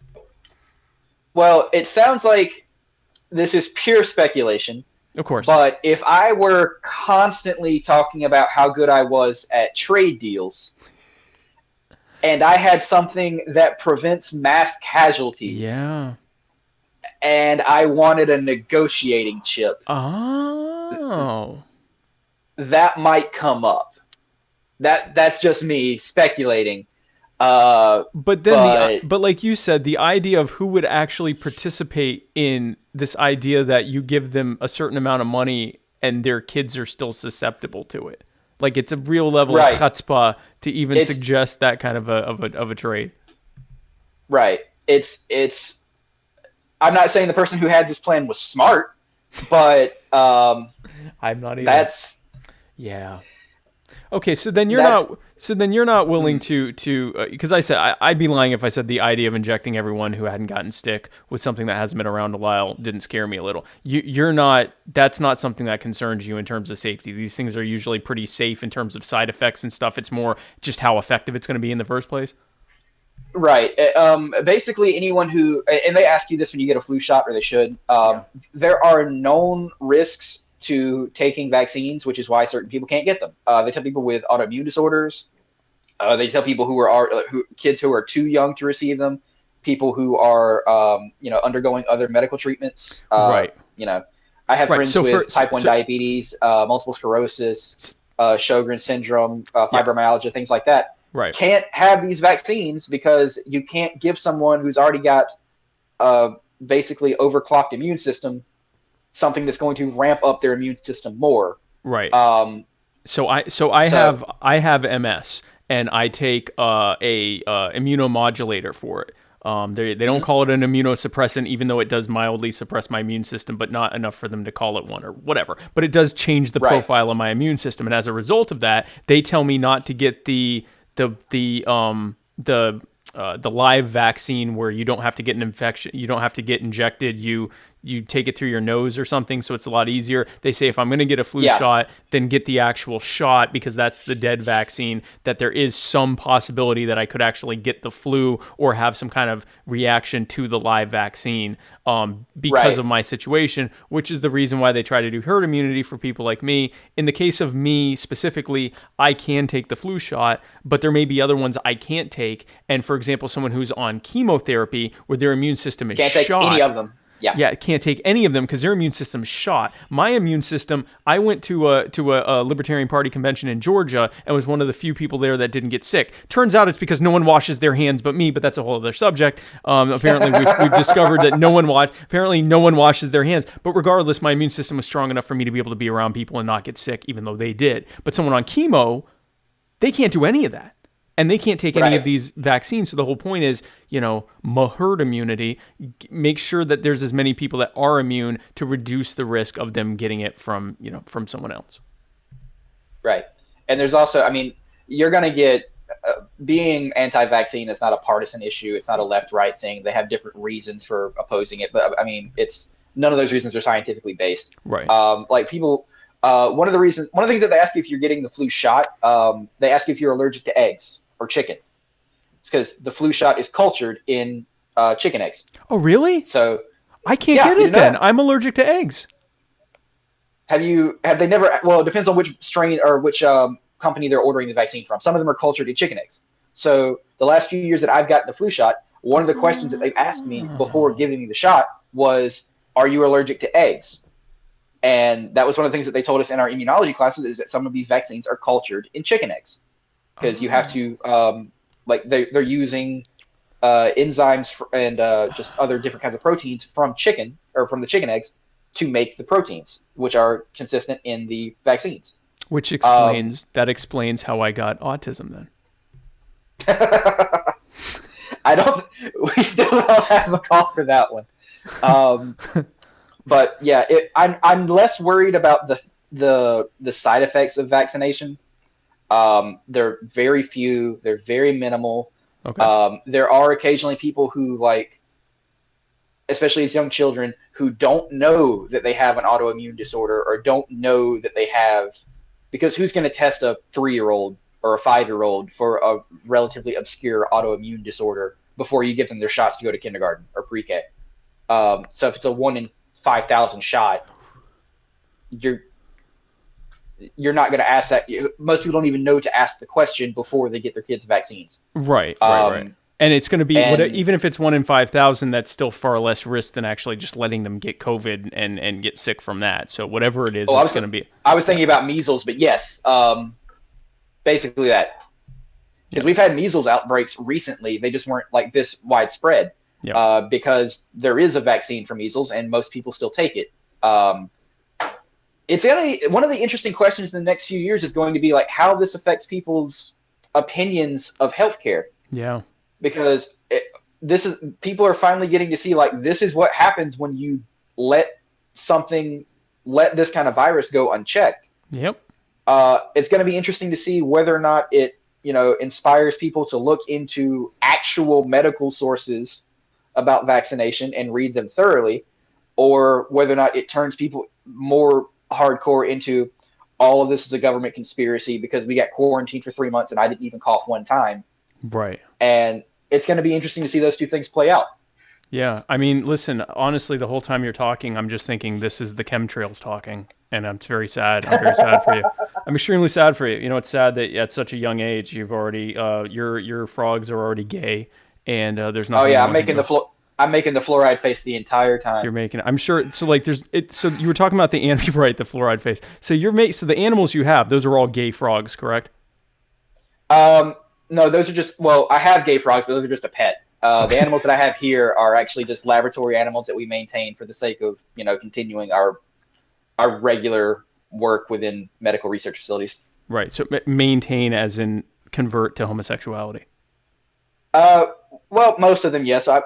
We have a hybrid one that we're working out that's also trying to like a trans one. No, I mean, we don't have enough vaccines to do that yet. Now, if you get the GMO diet with the vaccines, that might happen. GMO, fluoride, vaccines, and chemtrails, then you end up with, gender dysphoria in a rat. That makes sense. So, okay, speaking of drugs. See, like, I know you're joking, but there's absolutely somebody out there watching this going, like, I knew it. He's on to us. A third of my audience right now has already put on the tinfoil just in case. Yep. So speaking of drugs and treatments, as libertarians, we already believe the war on drugs is wrong. It puts people in cages for buying, selling, and using substances in their own bodies. It gives people criminal records, even though they didn't actually harm anyone else. It ruins their lives. It drives the drug market into the black market, into the criminal element, which makes both the product and the suppliers more dangerous. It makes everything worse. It gives government a way to secretly and illegally fund their clandestine intelligence operations. There's nothing good about it in any real way. It drives racial divides. It enforces stereotypes. There's nothing good about the war on drugs. Something we don't talk about a lot, and which you are very familiar with, is the fact that the war on drugs also makes it harder for us. For you, I'm sitting in my guest room. I'm not doing anything, but it makes it harder for you to find treatments for illnesses. Tell us about that. Okay, so we've obviously seen in the past few years, despite the conspiracies that marijuana cures cancer, it doesn't. Right. Don't get carried away with this. But there are, yeah, right. But there are plenty of examples of useful treatments for drugs that have been deemed illegal that we don't actually know that much about because it's been illegal to do these kinds of work using them for this long. There's also within drugs that are legal, they're not accepted as legal use for other topics. For marijuana obviously being the biggest one because it's getting more and more cleared on a state-by-state level as legal for either medicinal or recreational. Right. But that's 50 years behind the curve Right. at this Right. point. Right. Yeah. Like, not to mention, the usefulness of like CBD oil for, fighting inflammation or fighting, people who have seizure disorders or whatever. We could have had all of this decades ago. Right. And we just opted not to because the government decided that it was going to base policy on propagated falsehoods about these substances, which even if they were exactly as dangerous as they say they are, which they're not, but even if they were exactly as dangerous as all of the made up stories about marijuana said it was, they still had no right to tell you that you couldn't do it to yourself. No, or that you couldn't at least use it to test to see if it's medicinal. Listen, we all know heroin's terrible, right? Like, we know you shouldn't do heroin. Like, heroin has a nearly 100% rate of bad things happening to you until you eventually stop using it, whether it's because you died or because you got clean. But we still let opioids get tested for treatments and things like that. We still let cocaine get tested for treatments. Marijuana has the highest level of control on it, which means you can't use it for any. You can't test. You can use LSD. You can use whatever it is that's in the mushrooms. You can use all this psilocybin. Psilocybin. You can use all of this stuff, but not weed. And now I say this as someone, I am a 14-year clean drug addict. I don't smoke weed. I don't drink alcohol even. I don't do any of the hard stuff. I don't even do, like, when they want to give you hydrocodone after, like, when you syrup when you feel sick. I don't do any of that stuff. So this isn't my personal, like, I'm going to get high, man. Like, it's not that. It's that, first of all, it's no one's business. But second of all, it's actually making it harder for you as a scientist to find ways to treat us with something that could be have far less side effects, that could be cheaper and more widespread, that could actually make things better, so that we don't have, for example, hypothetically, an opioid crisis where people who need higher and higher levels of opioids to deal with chronic pain issues end up, because of restrictions on them being able to use it, they end up turning to black tar heroin because they can get it, or getting their pills illegally by someone else who's getting them and then selling them, rather than maybe, I don't know, smoking a joint or taking something that's synthesized, THC or eating, taking a pill that's, concentrated THC or something like that. I was going to say I don't know many people who have taken both for pain. I've never taken opioids, and I haven't smoked marijuana for a very long time. Peter, if you're still watching, I still hate you. But if you've ever compared anyone who's taken opioids for pain versus taking opioids for recreation, right? You don't just start taking, like, you don't start at heroin. Right. That's not you've never, there's never been in any case study I've ever seen where a person went from, I have nothing going on in my life that would cause me any kind of problem. It was Thursday, heroin. I was bored and I had black tar heroin just laying around, so I said, might as Why well not? try it. That's never happened. Not, man. That has never once happened. Right. No one has ever started taking crystal meth. Like, that's not, it doesn't happen. No one, it's never been anyone's introduction to drugs is they just decide today that they're going to start smoking meth. Right. That's not how, so it's either an introduction through, like, they're self-medicating or they're experimenting with drugs when they're a teenager or in college, because that's what everyone does. Right. So if someone is addicted to opioids,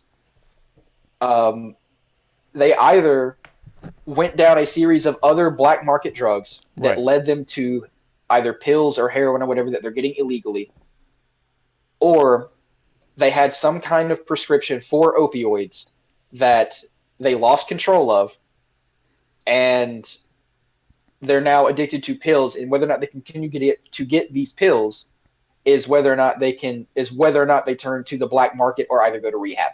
Right.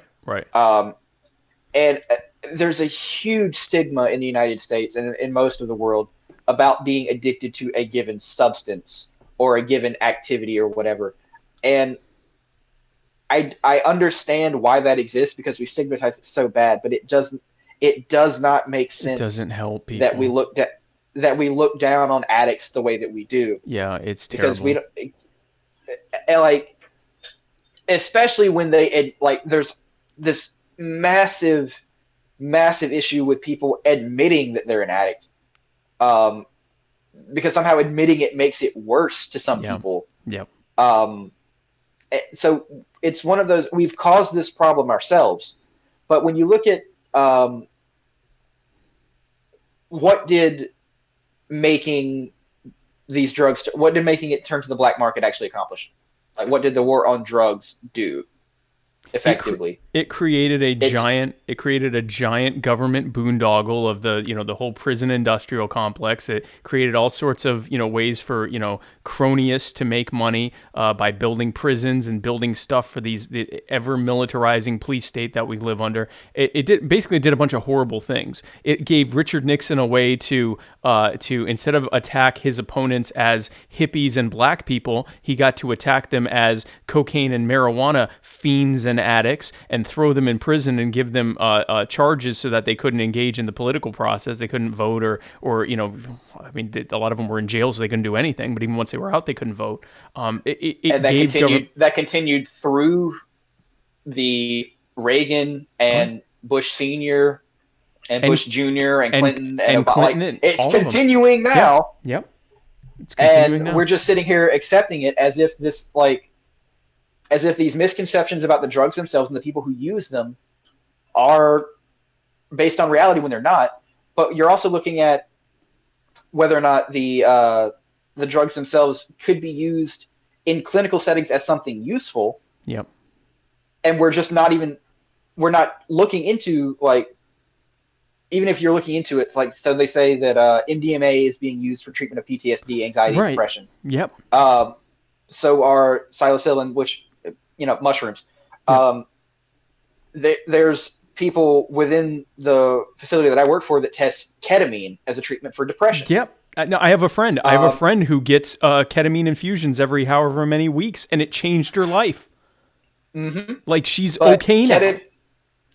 But ketamine is legal to use on animals, and it's legal to use in people as an anesthetic. Like, if you're going under for surgery, like, I was given ketamine when I had my wisdom teeth taken out. Okay. As part of a larger cocktail of stuff that, they give you. But not weed. But until recently, ketamine was not FDA approved to treat depression.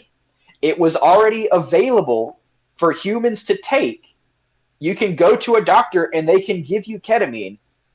But if you say that you're taking it for depression, it changes how the government assigns, like, value to this drug. And that is patently absurd. Whether drug is going to, like, whether or not you're using it to, like, treat depression, or using it to, like, be put unconscious to have your wisdom teeth taken out, was treated the same. Right. But, like, it's treated the same by the body, but the government sees it as different things. Right. And because the government sees it as different things, insurance companies see it as different things. Mm-hmm. Which is why your friend who is getting the IV infusions of ketamine, did they ever mention a price for that? I do know that it's not covered by insurance. She's paying out of pocket. That I do know. That number probably has a comma in it for a monthly treatment. She can afford it, and she's talked about that, how it's not cheap, but she'll do it because it absolutely changed her life. But the reason of that cost is because they will put you in a cage over whether you're using it for a body ouchie or an emotional ouchie. Like, it really, even though, an ouchie's an ouchie's, guys. Like, I mean, putting aside even if she wanted to use it to have fun for the weekend, it's not something I think is a great idea, but it's her body. It's really not a great idea. It's a terrible idea. It's a terrible idea. Really should not. If you're taking it because to even get cleared for a ketamine clinical trial, you have to have treatment-resistant depression. They will not give it to you unless you are considered treatment-resistant. To get to ketamine, you have to have taken at least 2 other antidepressants and had no effect. Like, had no symptomatic relief. Right. which means that you were depressed for a period of time. You decided that you were depressed enough to go to a doctor. The doctor gave you one drug, whatever it was. You took it for a period of at least a few months, probably. It didn't work. You probably went back to the doctor, and they either upped the dose of it or gave you something else. Right. At this point, you've probably been depressed for about 6 months, minimum. Yeah. Following that, then you go back and say, even with the higher dose, it doesn't work. They put you on a different kind of drug. Right. Right. Different kind of drug for about 3 months. That still doesn't work. They up the dose then. So now you're looking at, you've been depressed enough to talk to a doctor about it for 6 months to a year with no improvement. Right. People do this for decades. Yeah. And just live with it. Yeah. Ketamine works in the patients that it works, and I'm not saying that ketamine is like a panacea for depression. I'm not saying that everyone who's ever taken ketamine immediately got better. On average, for people with treatment-resistant depression, ketamine works in less than an hour. They've been dealing with this for months and years. They've been dealing with this for years, sometimes decades. They get it. And she described it that way. She's like, I took it. I was very nervous the first time because you hear it's this potentially dangerous drug. And they explained how, there was people there if anything happened and that, I would be safe and whatever. And I was worried. And all of a sudden everything was okay. And has been since then. Right, and I don't want to hype this up. I don't want to hype this up too badly. Like, there's a reason that it's last. There's a reason that ketamine is the last thing that you get. Absolutely. But also, there's no reason for it to be treated the way that it is. Like, there's no reason for it to cost the nasal spray that got approved by the FDA. So the nasal spray is approved for depression. Right. And to get the nasal spray, you have to go to a registered clinic and have a nurse give it to you. You're not allowed to self-administer ketamine, which is probably for the people who manufacture ketamine and the people who distribute it. That's a good rule. I was going to say for liability purposes, probably. Yeah. Yeah. Like if you're talking about like anarcho-capitalist, like dreamland, where there's no government involvement whatsoever, having a doctor and a nurse who are trained to administer ketamine give you the ketamine is still a good idea. Of course, because this is not something you want people to self-administer whenever they want it. Because ketamine can be addictive. Yeah. You can hallucinate on it. If you mix it with alcohol, horrible things are going to happen to you. Mm-hmm. But there's no reason for the nasal spray and the IV to be treated that much differently than just whatever else you're going to use ketamine for, just because it's for depression. Right. Without insurance, the ketamine nasal spray is $900 a dose. Do you know anyone off the top of your head who can afford $900 of any medication on a weekly basis? Because I don't. I'd have a tough time. Yeah. I work on these drugs, and I don't know many people who can afford to pay $900 every week. We'd have to make one dose. We'd have to make some very tough decisions in our household. But I'll tell you something. If I had, I've battled, depression and anxiety or whatever. If I battled what some of these folks are dealing with, and I knew that for $4,000 a month or $3,500 a month, whatever, that I could be okay. I mean, a lot of people still can't afford it, but I would make whatever choices I had to. Most people aren't in a position to be able to make those kind of choices, and that's a huge problem. So the war on drugs is terrible, and we already knew the war on drugs is terrible. This just underscores yet another functional, practical reason as to why the war on drugs is terrible. So guys, if there's anything that you've taken from this show, I want it to be this: stay 6 feet away from people whenever possible. Try to avoid large groups of people right now. Wash your damn hands and sanitize your damn hands, and try to limit your face touching, when you've touched something else in between hand washings. And, also limit your heroin touching. I'm pretty strongly advising you limit your your heroin touch. Yeah. Try to touch heroin as little as possible, preferably not at all. If you can not touch heroin at all, that would be helpful. Allow your frogs to discover their sexuality on their own. Stop trying to force your agenda on them.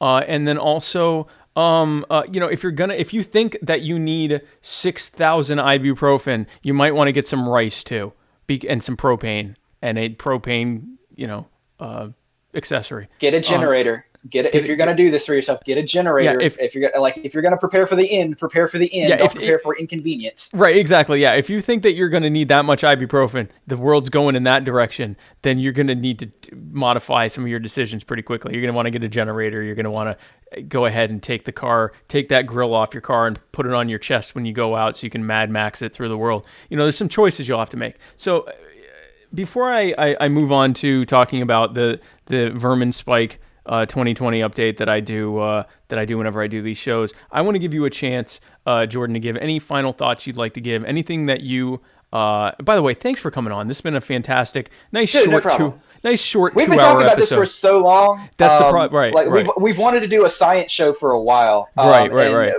We had so much to talk about for this one that we couldn't really get into, how a lot of my undergraduate work was in ecosystem maintenance and climate change and stuff like that. We'll have to. So we need to do another show. Oh yeah, we're gonna have to do this again.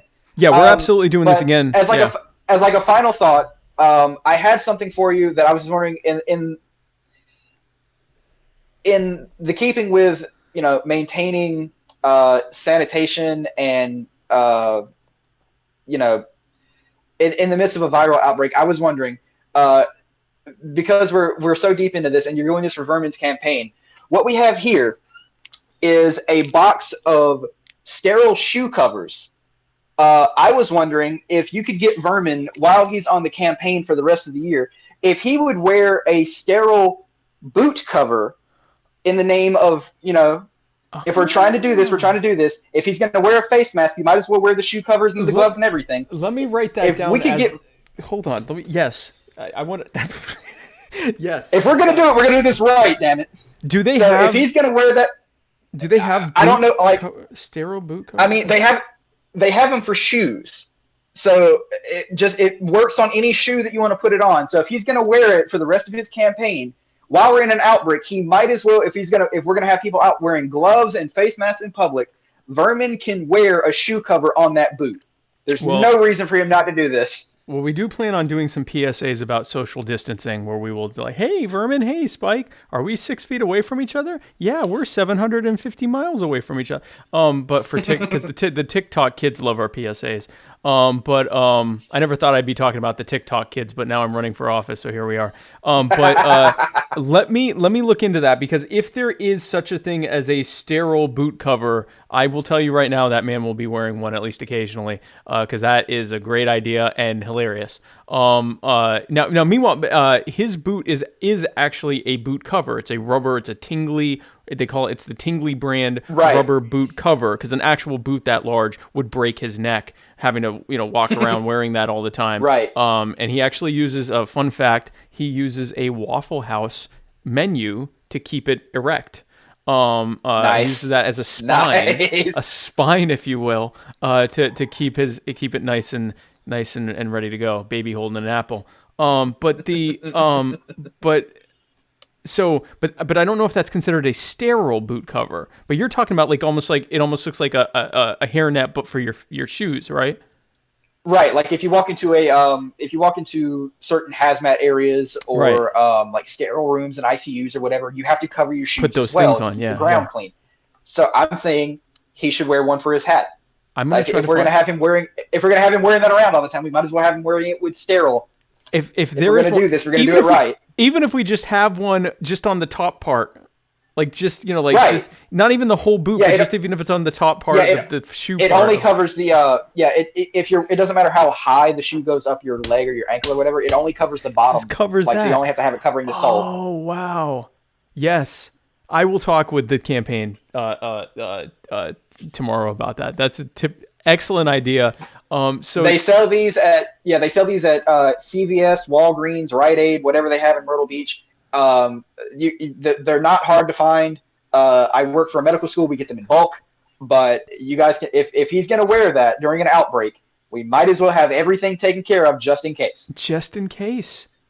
There's not been, I'm sure, much epidemiological study. I'm sure there haven't been many studies on wearing a boot on your head and the potential vector factor for that. We don't know. We just don't know. Right. So let's just be safe. Let's just be safe. No, I think it's a great idea. So Jordan, thank you so much. Stick around. I'm going to give a Vermin Supreme, Vermin Spike campaign update, talking about everything with the Vermin Supreme Spike Cohen 2020 campaign. Guys, this has been an absolutely incredible week for us. First of all, we found out from the Super Tuesday convention, it took forever to count, but we have confirmed that Vermin Supreme won the Massachusetts primary.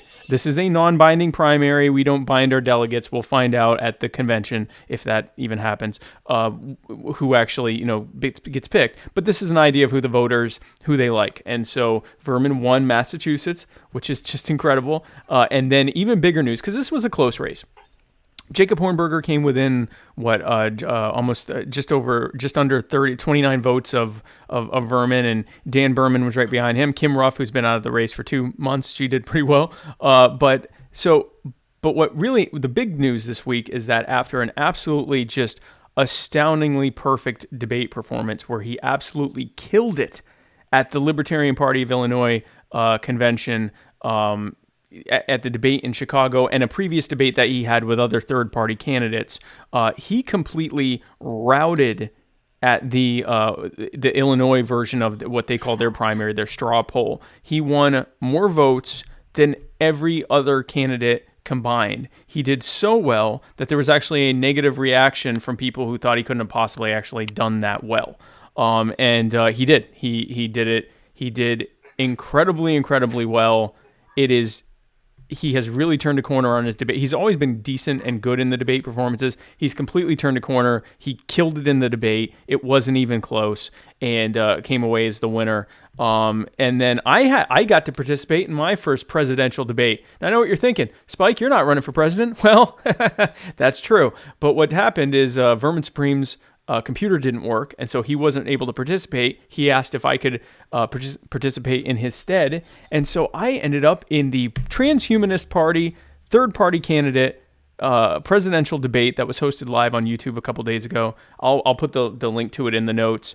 It's very long. It was over 2 hours that I participated. I was in with other libertarian candidates such as John McAfee and Adam Kokesh, as well as Ben Zion, who is apparently the Transhumanist Party's candidate, their nominee for president, and John Thistle, who is running as a Democrat, and then Mosey, I forget what Mosey's name is, but she was in there as well, and also Zoltan, whatever that guy's last name is, who was running as a libertarian, but now he's running as a Republican. Zoltan was in there, but he already had signed off before I got on. No doubt he signed off finding out that Spike Cohen would be participating in the debate and just utterly wrecking shop and winning. I ended up being the only candidate to end with time still. We each were assigned a certain amount of time to answer all the questions.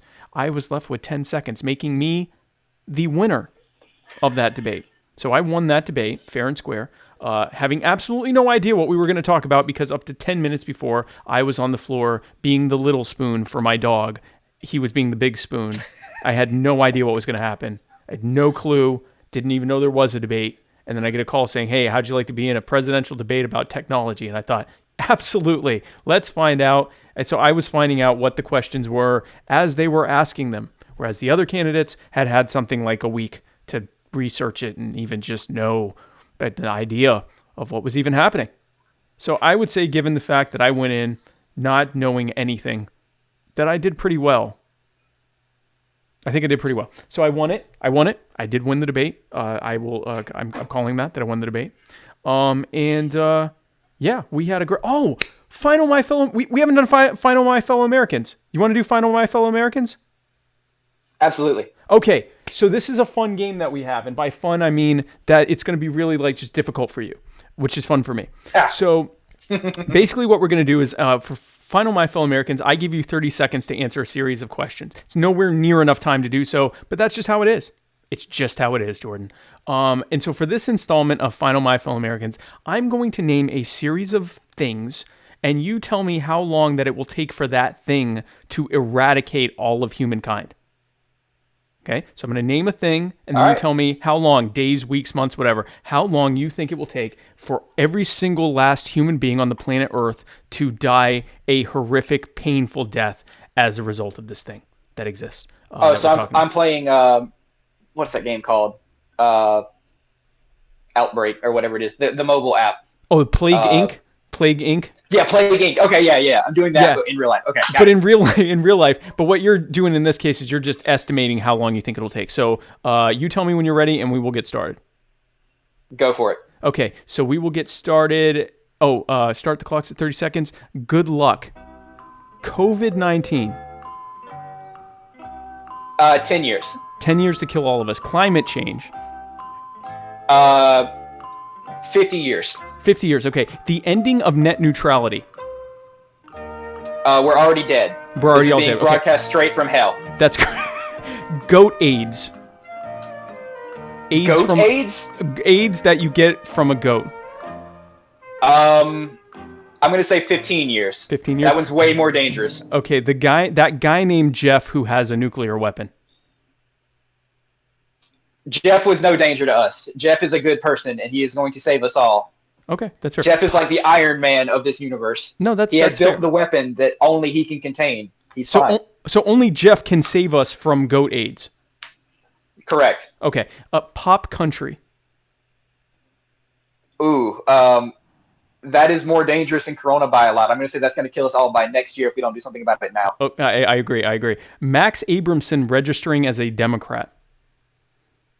Oh, God almighty. That's got 6 months. That's got until about November, October before that kills us. That's fair. That's until the election. Bird box in real life. They're making a sequel to that, so I'm going to say 2 years. Oh, they're making a sequel? That's funny. Okay, the common cold, but every time you sneeze, flames come out of your nose. I think we would actually handle that pretty well. It would just make the social distancing mandatory by flamethrower. So you just I'd say always that socially distance. We'd probably do okay. We'd probably last 20 years on that one. 20 years, okay. It would it would just make pepper illegal. It's spicy foods. So this would be perfect for white people because we just no spicy foods. I mean, speak for yourself. I live in Florida. And, that's fair. That's fair. And you're like part Cajun, right? You're like part Louisianan. That's just my grandmother on my mom's side. Okay. The rest of my family is like Irish. So you won't be. Oh well. So you won't be happy, but we will live. Okay. So and then finally, like we'll live. But Emily, if you're watching this, I'm so sorry. Like, are we really living? Okay. And then finally, a badger. Ooh. Just a badger. Have we angered the badger? Like, Probably. Is the badger pissed off at us? I mean, it's a badger, so probably yes. Okay. The badger will, granted it's only one, so he's got a lot of work to do. It's literally just one badger. The badger will take us all down in about 9 years. Okay, like that's fair. The badger's gonna he's gonna slowly build up to it, but the badger will eventually take over the Air Force, and then we're done. Okay, so it's more of a political process of him becoming powerful enough to kill all of us. Right. The badger will eventually pull the House of Cards trick and become the president, and when he controls the military, that's the game for him. Okay, so the badger is actually potentially the worst threat besides Max Abramson becoming. Oh no! Correct. Well, we're all, like you said, we're already all in hell from net neutrality. Pop country. We got to do something about it. Pop country. We can still be saved from that one, but it will. If we don't do something about pop country, it's over. Yeah, I mean, it might already be too late. We may not be able to contain pop country. Jordan, you've been an absolute blast. Thank you so much for coming on. We are definitely doing more of these. We'll do one on the environment and climate change. It would have been great to do one, but this became a 2.5-hour episode just on COVID and briefly mentioning the war on drugs. So we'll do more sciencey segments. It's really great because I am not... I get educated by reading a lot of stuff immediately, and I don't have a breadth of knowledge when it comes to scientific stuff. So I really appreciate your thoughts. Gotcha. Just final piece of advice for that. Google Scholar is free. Peer-reviewed articles are available on Google Scholar for free. If you're going to try and look something up, don't Google it if it's science-related. Google Scholar it. So and that will bring you the scientific articles that are not written by media outlets not blogs, not anything like that, and it's totally free. And if there's articles that are behind a paywall, any local library or any college will have access to those articles. Just use their VPNs. And so so Google Scholar is what? Scholar.google or .com or? Yeah, it's Google Scholar is scholar.google.com, and it's the same search engine, but it brings up, instead of bringing up any source about a topic, it brings up only peer-reviewed articles or case law or patents. Oh, wow. So if you want to look something up and you want to know that it's not something that somebody who has a blog paid to put on the top results of Google. Right. Google Scholar. Okay. Well, that's good to know. So if you want to get fluoride pilled, then you go to Google Scholar, scholar.google.com. Jordan, thanks again so much for coming on. Stick around. I'm going to talk to you during the outro. And you sexy, beautiful person who watched all 2 hours and 16 minutes of this show. Thank you so much for tuning in. We had an absolute blast. I know you did too. I could tell from the comments how much fun you had with us. Thank you again. Stay safe. Stay away from people. Wash your damn hands. Get some food that you can cook, even if your microwave's not working. And we'll get through this together. Stay tuned. Next week, we will be back at it again here. Matt Wright and I will be here Tuesday night for the Muddy Waters of Freedom, where Matt Wright and I, my heterosexual life partner, Matt and I, will be parsing through the week's events like the sweet little winter cherubs that we are. And then tune in right back here Wednesday night. That's when my show is. Wednesday night, 8 p.m. Eastern, for my fellow Americans. I have no idea who I'm going to have on, or if I'm even going to have a guest, or if I'm just going to talk about why I'm running with Vermin Supreme. But we're going to try to get that thing for his boot. That'll be really cool. So, guys, thanks again. Stay tuned. We got much more in store next week. Not so much tomorrow. Oh, no. Tomorrow I'm supposed to be on a podcast, which I think it's called Guns and Girls, which sounds like a lot of fun. Way more fun than this. So be sure to... I will give a link to that when that's on. But, again, thanks so much for tuning in. We will see you very soon. And God bless you.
They say about an eye for an eye in a time when the blind lead the blind. Who am I to deny? I would cry when a loved one dies. I recognize that body outside, bullet holes in the body that was alive. Now confined with chalk outline. Find out how, but you never know why. It ain't even make it to the news at 9. It ain't even make it to the news at 9. That's my sister, mother, father, brother, son. That's one of mine. All these years I close my eyes, open up to only find I'm in line. There's a pointless murder happening all the time. Either lose your life or mine. Caught up in them versus I. That ain't how it started, nah. How were we supposed to survive? There's a war going on outside. Who would want to raise a child? Whom the tomb is flashing by. Now you have to say goodbye when you watch them on the news at 5. Don't tell me how, tell me why.